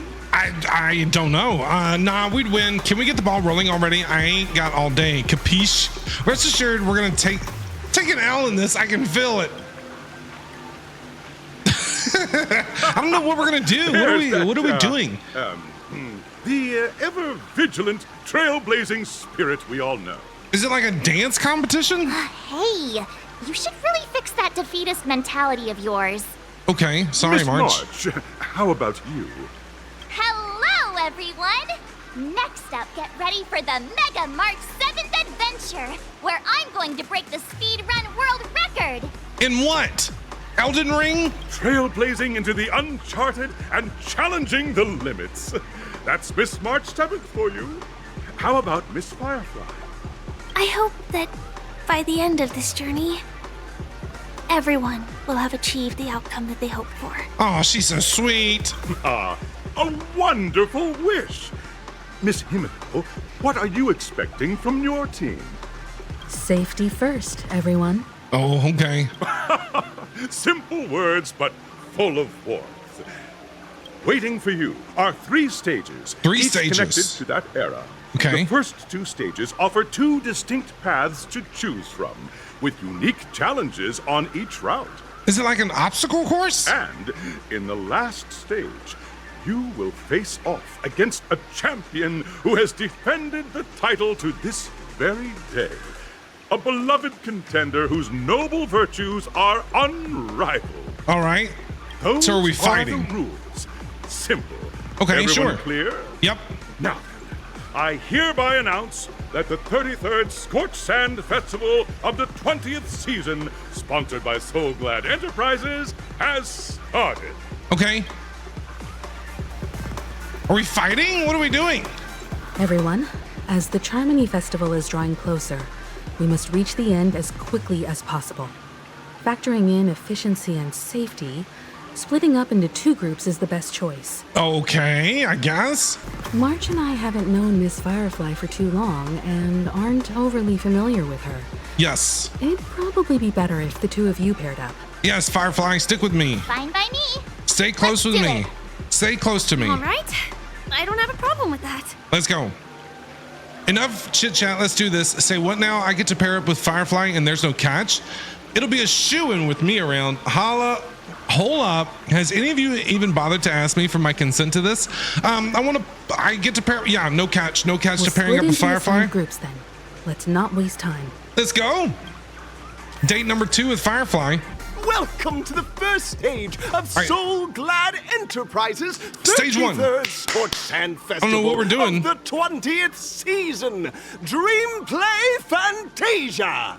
In this stage, you can choose between 2 challenges, the School of Acting or School of Action. Okay. In the School of Acting challenge, you have to complete 3 performances from 3 scripts and move the panel judges.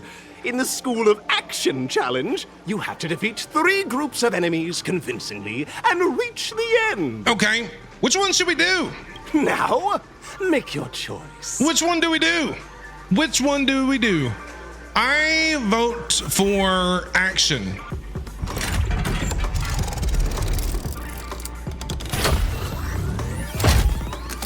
What is going on? What is this?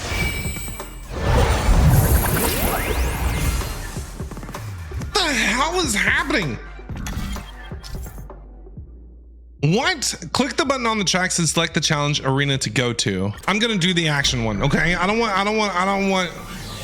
There's been too much chatter. Champion's crown awaits you on the stage. Welcome to the arena of Action Stars. Okay. Please. Talk to you. Oh, sorry, talk to you. Allow me to introduce the rules of this challenge to you. Beat things There are up. a total of 3 stages up ahead, each with their own challenges. The enemies you will contend against are antagonists from the film Once Upon a Time in Dreams.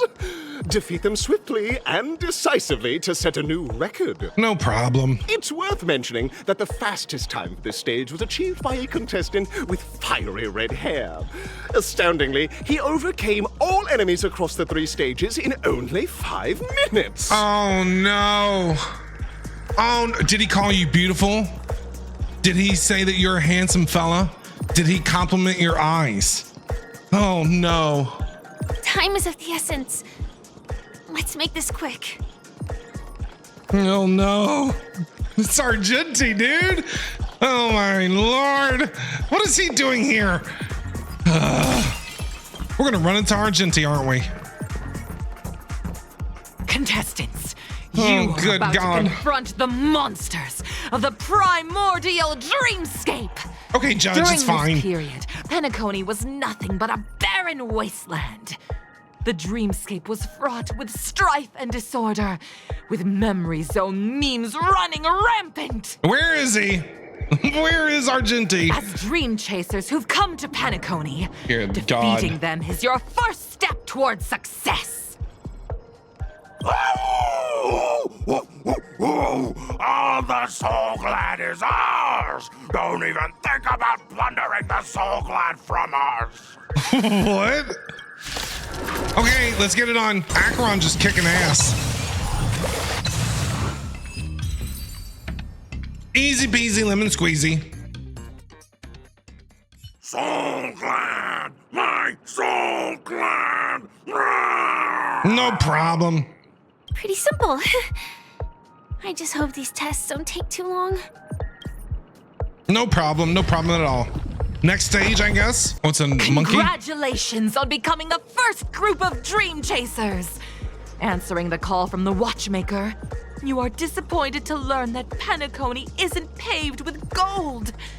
Resigned to your current plight, you start from the hierarchical dredges, biding your time for a chance at success. No Just problem. as you're about to It's give fine. up, a downpour sparks a business idea.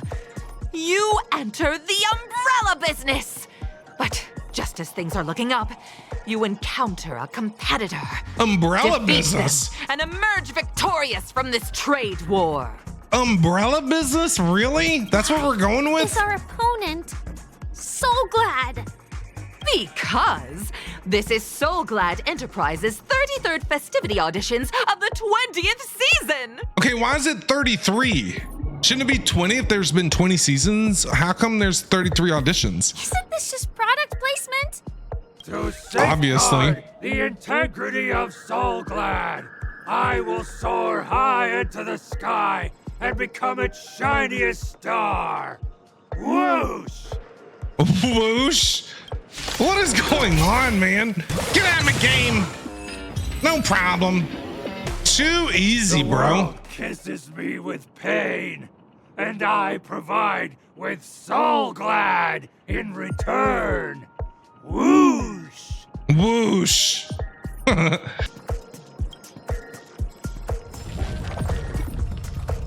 Another stage. Stage 3 is where we're going.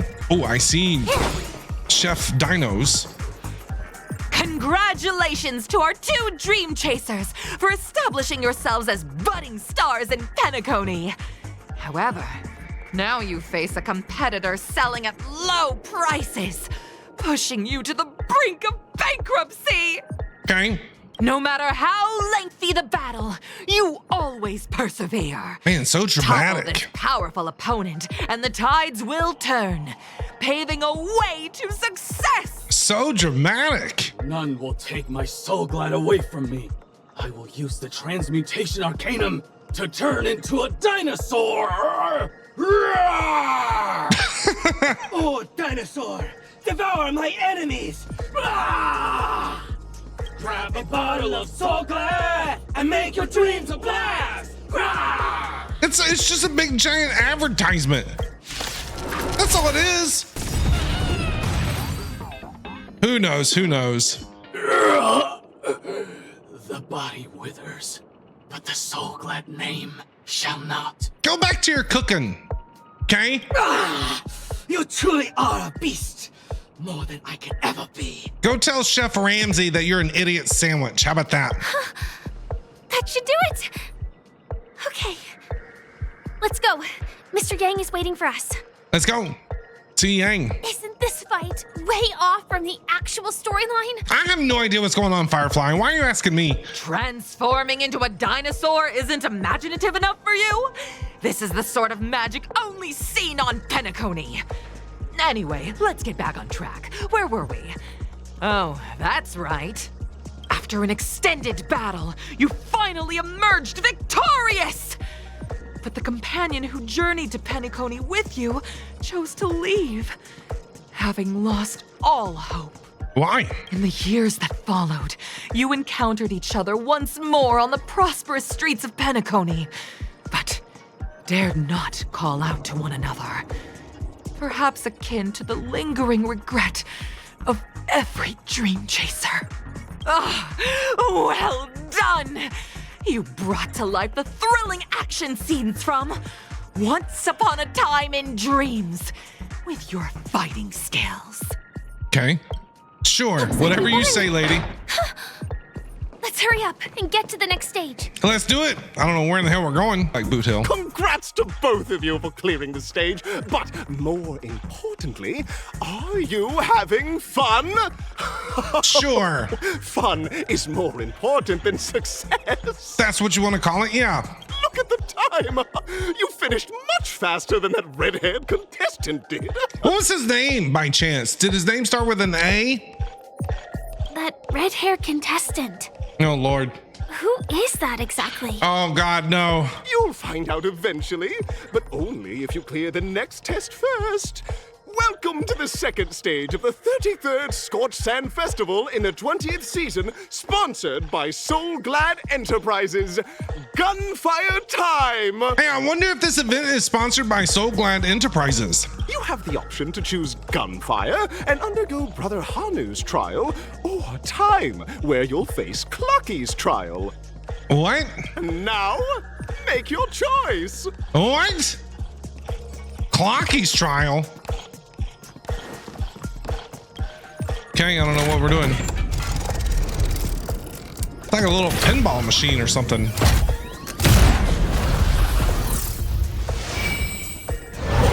I don't know which one to do. We're gonna do the time one. Sorry, Hanu. Him and his grunts. Dear friends, welcome to the wonderful world created by the Watchmaker. Awaiting you up ahead is the titular character from the beloved Clocky animation, Clocky! Yeah, we've met him before. It's said He's that the weird. Watchmaker dreamed up the idea of Clocky when he was just a boy. Back then, he was merely an apprentice in a clock shop.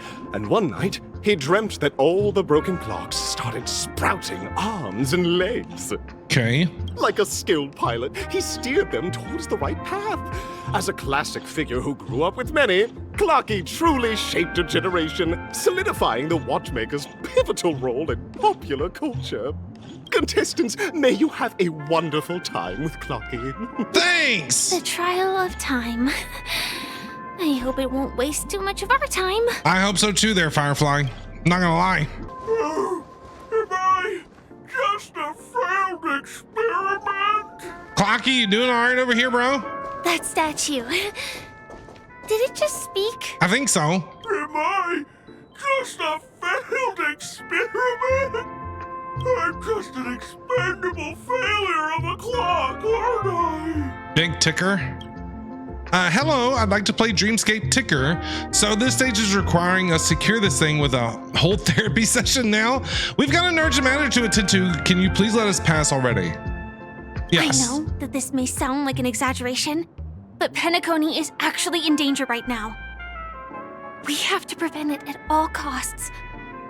Sooner rather than later. Why is there elevator music playing in the background? Oh, another group of opportunistic challengers. Sorry, though I may be a failure of a clock, I still have my principles. You guys are just like the other challengers. You want to enter my inner self? Then please be my guest. But you won't find anything worthwhile. I'm just a failed piece. Okay. See? Oh no. I'm just empty inside. Not these puzzles. Tick-tock! It's time for God. me to make an appearance! Tick-tock, dear God. How come you're here too? Where did you come from? Ah, the plot thickens, help. Lucky? I can also see him. Is this character part of the show? Tick-tock! In Dreamville, Clocky is everywhere and can do anything! Like, right now, I could solve this problem with your big ticker pal, Tick-tock! You say tick-tock one more time, Clocky. I swear to God, I'm Alt F4ing. I can't believe it's actually Clocky! Why would you come and visit a failure of a clock like me for no reason? You see, we're all clocks. We're family. I want to help you be happy. Tell your pal Clocky what's troubling you. Oh, what is happening right now? I came across a startling revelation yesterday. Apparently, Dreamscape Ticker isn't the same as Clocky at all. It's just a discarded prototype from Clocky's early development. What does this have to do with anything? Please, just leave me be, Clocky. I just don't know how to face you because I'm just a failure. Oh dear. Seeing it like this is utterly heart-wrenching. But fear not. We're here to help it rediscover the missing parts of its inner self and guide it out of despair. This sounds like an episode of Barney from back in the day or something. What is happening right now, dude? What does this have to do with anything? I guess even troop members can experience existential crises. Don't worry, miss. I've already pinpointed its missing parts. Okay, what Over do here, I my friends. Better find the use that parts? hamster ball night speed. Okay. We're back. We're As back long as you have finally, these, Clocky. You'll be able to find closure. Tick-tock. I swear to God, Clocky, if you tick-tock one more time. Here. Wow! This sudden surge of joy! It's working! Tick-tock! I'm gonna we just need to enter its emoscape, help connect its pathways, and we're done! Whatever. Oh, good. Dear God.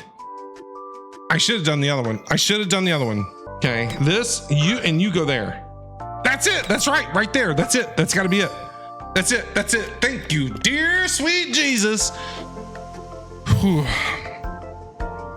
Oh, thank you, Clocky. If not for you, I'd never be able to connect with people like this. You helped me find myself again.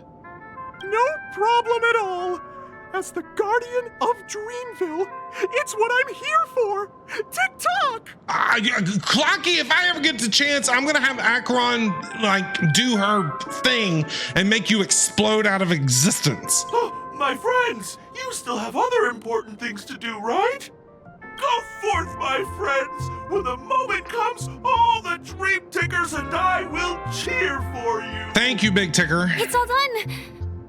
Victory's in sight. Let's head to the final stage. Yes, let's do it. In the final stage, you will face the defending champion. Is it If Argenti? you fail, you will lose the opportunity to become the festive superstar. He's gonna be like, hey guys, you are beautiful, but unfortunately I have to kill you. Welcome to the 33rd Scorched Sand Festival's third stage in the 20th season, sponsored by Soul Glad Enterprises, Superstar Showdown. Okay. Let's go say hello to Argenti. There he is. No way. I think I just saw someone. Someone extraordinary. Yeah, I see it too there, Trailblazer. I see him too. Argenti. Oh, dear sweet Lord. Hi. Good God. Oh, is that voice line bugged? Here, let me try. Please wait, handsome gentleman, beautiful miss. By the glorious light of is he mute?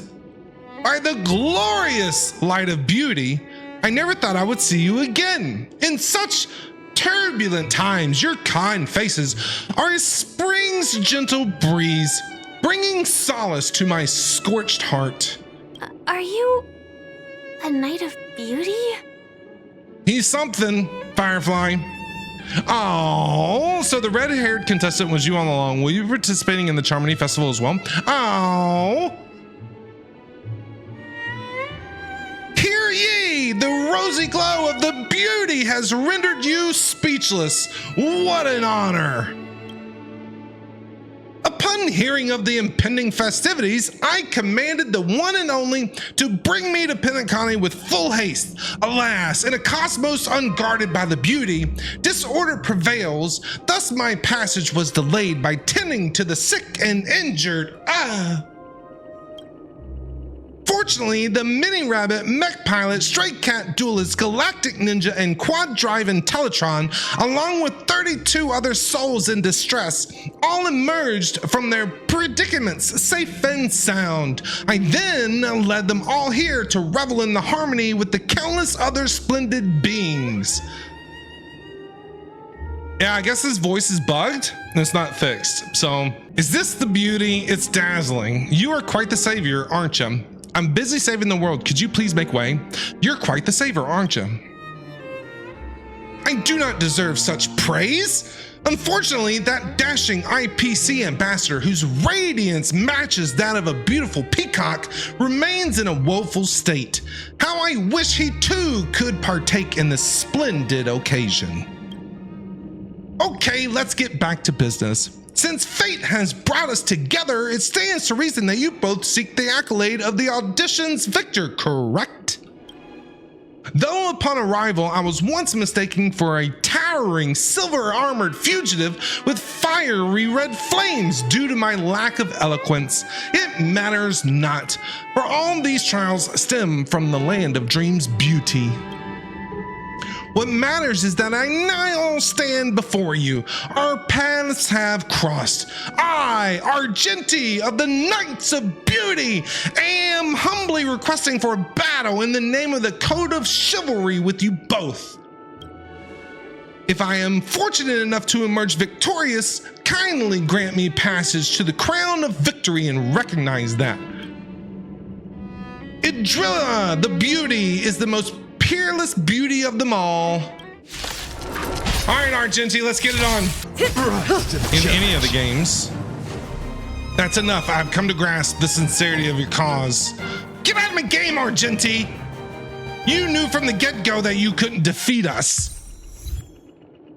Beautiful, beautiful, truly a captivating contest. It is through you that I realize to uphold the honor of Idrilla. I must further hone my skills. What a beautiful lesson indeed. Excuse me, holy shit. Go forth, my dear friend, beautiful miss. The audition's crown is yours to claim. I shall remain here, gazing from afar as you bask in the limelight, joining the audience in offering you the most heartfelt cheers and applause. We don't have much time. May fate allow us to meet again, Knight of Beauty. Yes, bye, Argenti. It was good to see you again, you crazy nut job. In that case, let's make our way to the end. Okay, let's go. Penacony's really thronging with talent. I hope we make it in time. Let's see if I can talk to him again. Go forth, the champion stage belongs to the both of you. Bask in the glory you deserve. Choked, yeah, I got choked by his beauty. I like Scar and Woo-Wah. We made it, finally. Did we explode out of the top of a bottle? Pass through the path of superstars to reach the Penacony Grand Theater. Congratulations to the yes! baseballer and Firefly on becoming this winner, winner, chicken dinner, ass bags. Yes! Yes! Harmony Festival. Thank you! Look, you got a face on the TV screens. A round of applause to our aspiring young guests. Yeah! What are we gonna have are we sitting down with Oprah? I need to have a chat with Dr. Phil, I'm not gonna lie. Both of you on becoming the Who's festive superstars of this year's Charmony Festival before entering the Grand Theater. Who are you? I, on behalf of the organizers, extend my sincere congratulations to you, wishing you joy under their radiance. Why didn't Sunday just rig it so we could, like, win, or just not, we didn't have to go through all this stuff? What are you doing here? You already worked things out with the Dream Master? Yeah. Oh, that's right. We didn't get to see him meet with the Dream Master. What if he's the Dream Master? All I get our sister. Wait. Oh, yeah, that's right. That's confusion because we were with Robin. He was supposed to meet with the Dream Master. What is he doing here? All I get are sincere congratulations. Where are my stellar jades? Where are my jades, bro? Your endeavors are worthy of extra recognition, and I've taken steps to ensure that.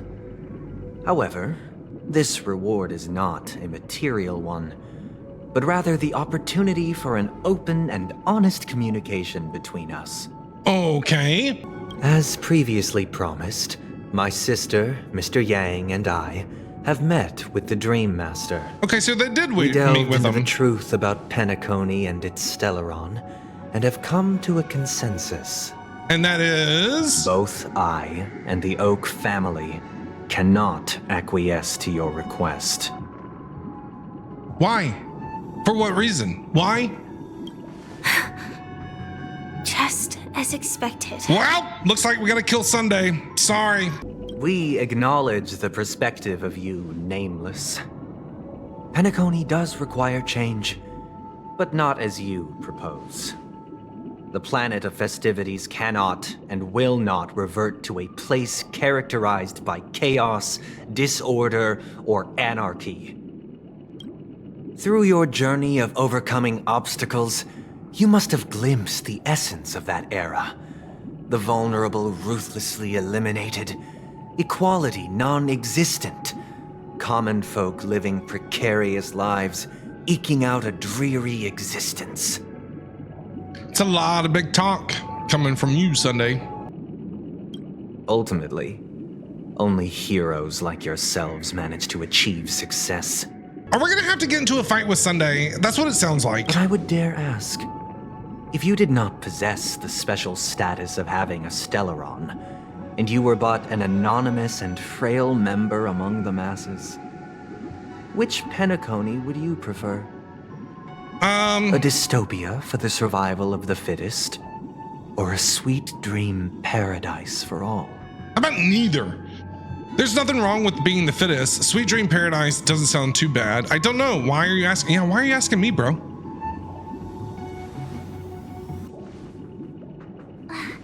That's not the point. Don't let him mislead you. I'm not. Mr. Sunday, even if the members of the Oak family can't fully agree on what to do about the Stellaron, now's not exactly the time to be holding an extensive discourse about Penacony's past and future, is it? This isn't Sunday, though. The Stellaron issue concerns the life and death of everyone on Penacony. If anyone has a better suggestion, the crew is more than willing to listen. Also, it'd be best to tell us the ins and outs of that meeting. This way, we'll at least know what Welt and Ms. Robin are dealing with, and the reason why they failed to make our appointment. Ah, Navigator. That is precisely my intention. With all present, let's begin by discussing the details of that meeting. Okay. Let's talk about our tribulations and choices. Is this being broadcast our ideals to everybody? And beliefs, and our final course of action. The only path to take. What? What are we doing? Okay. A while You mean ago. to say that for the longest time, there have been scoundrels who would use the Charmony Festival that I have bequeathed to the masses as a tool to realize their ambition? I guess. Indeed, Dream Master. Once the Charmony Festival begins, the Stellaron's powers, along with the song, will be broadcast across the entire planet of Penacony. And then everyone in their dreams will be unable to awaken. So everybody's gonna be stuck here. This is indeed surprising to me. The dreamscape is maintained by the collective effort of the 5 families. If someone were to use the Charmony Festival to recklessly disseminate the power of the Stellaron, this individual must hold a position of great authority. Do you have any suspects? I'd like to ask, did you really not know of the Stellaron's existence? I would have never thought that this nameless would point the spear at me. Quite astonishing indeed. If I have offended, the Astral Express extends its sincere apologies. But the current circumstances are dire and leave no room for meticulous inquiry. We're doing this out of concern for the dreamscape's safety. So, if you could, please alleviate our concerns. I don't think he's going to. Dream Master, it's just to prove that the Charmony Festival has nothing to do with the Stellaron. If we're being overly cautious, I will return to the stage to offer tribute in song, just per the arrangement.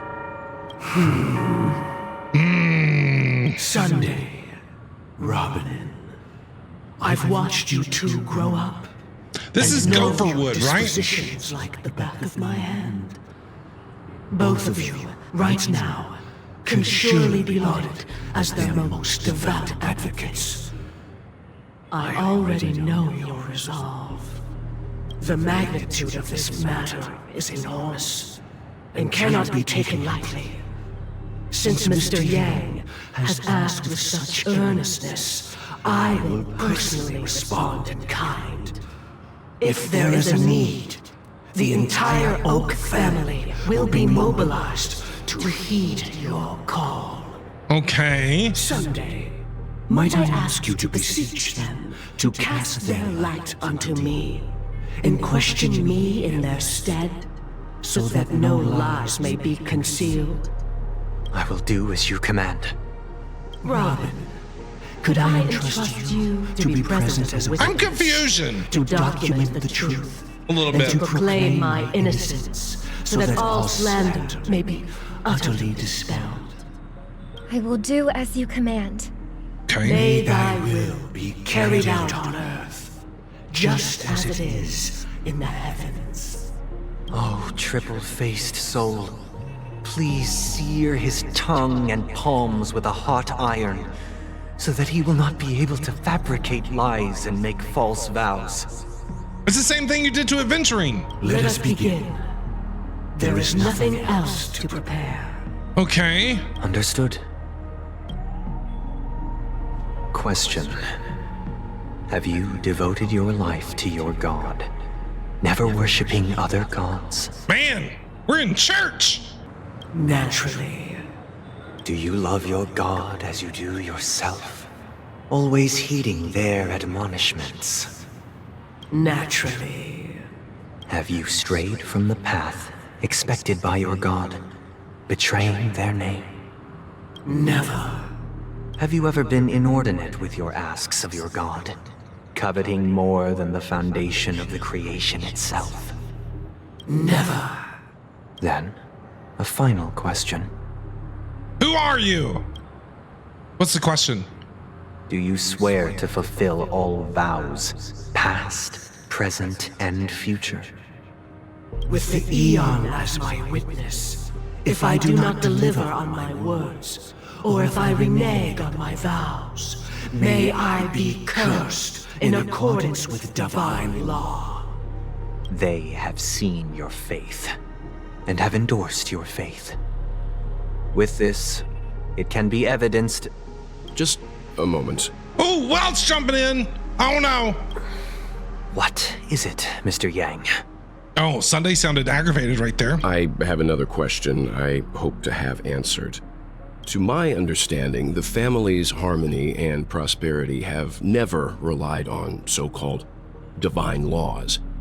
The god you both mentioned, are they truly Shipe? Ooh, good question. Mr. Yang should know that those belonging to the family toil together as if they were kin. Good question. Embracing solidarity and unity under their light.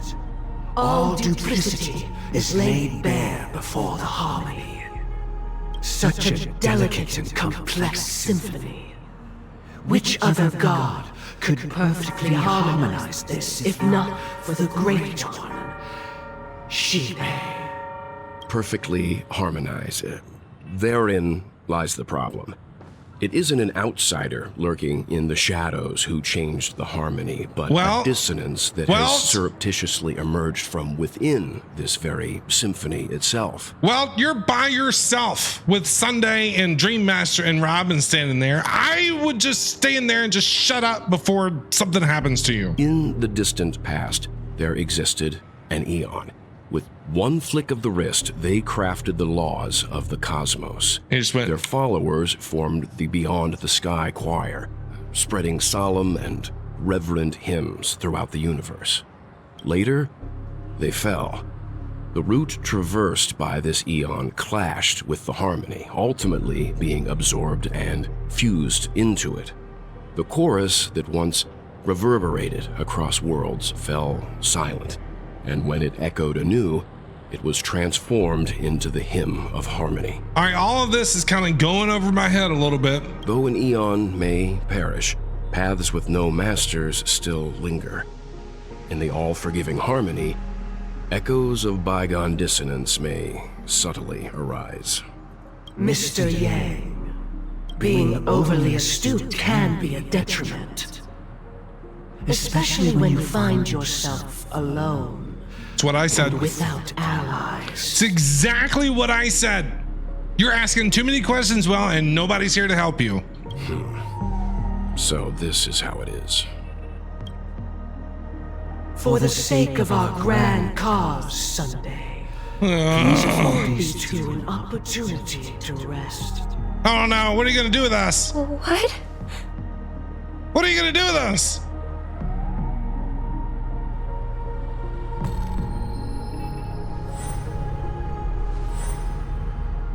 Sorry, Robin.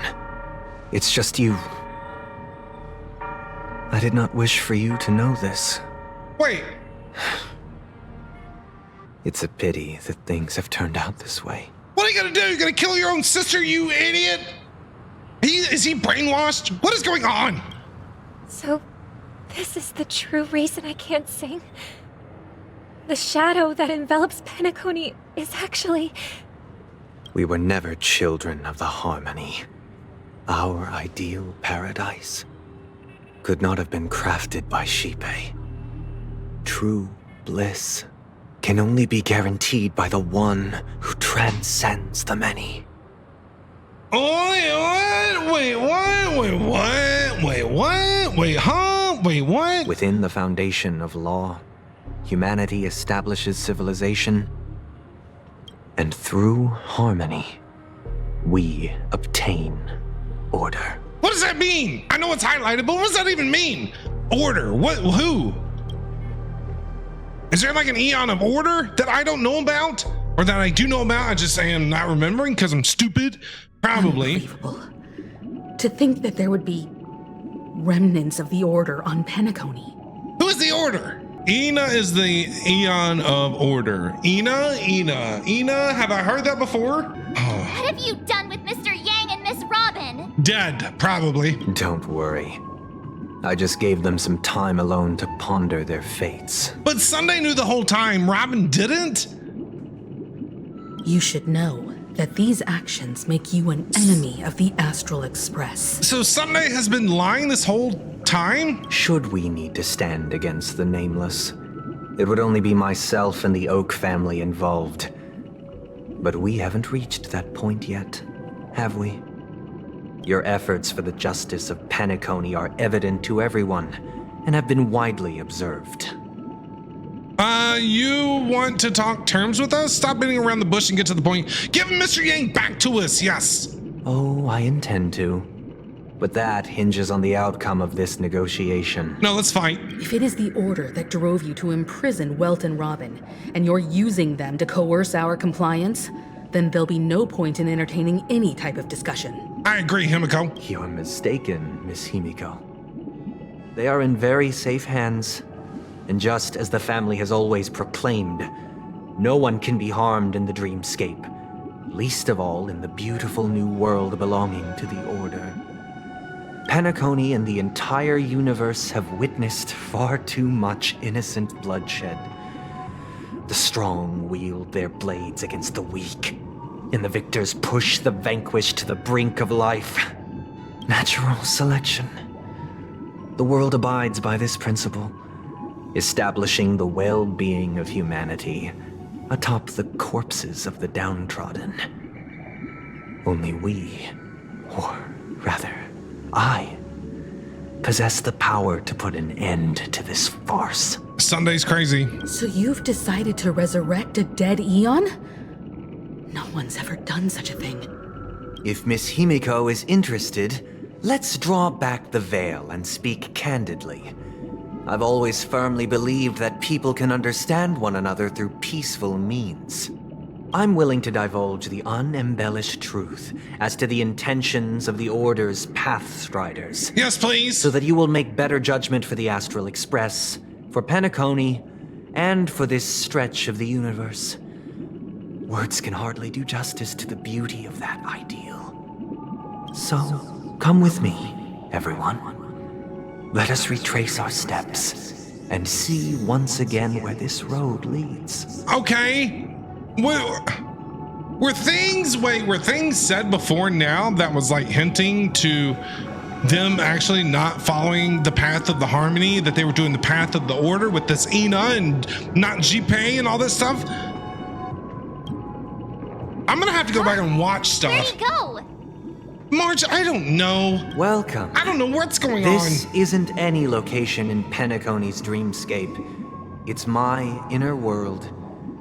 The reason the scenery before you remains unchanged is because your consciousness has drawn on similar concepts to fill in the gaps.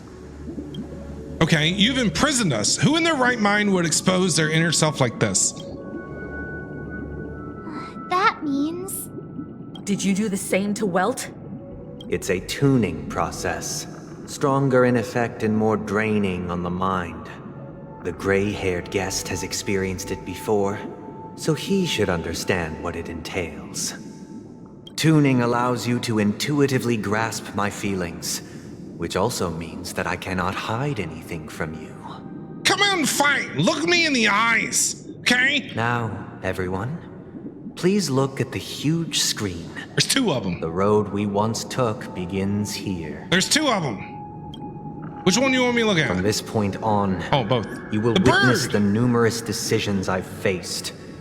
I've selected a portion of these to share with you. Wait, why is this one a different color than this one? I believe after going through similar predicaments, you'll be able to better understand my thoughts. Let's begin. The first decision. A story about a baby bird. We know the story.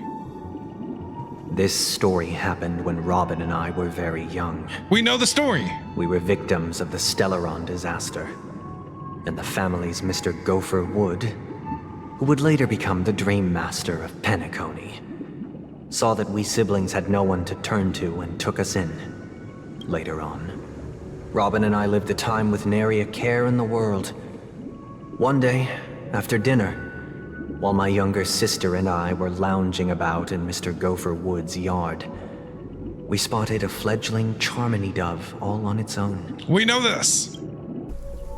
That baby bird was tiny. It didn't even have all of its feathers, and it couldn't sing.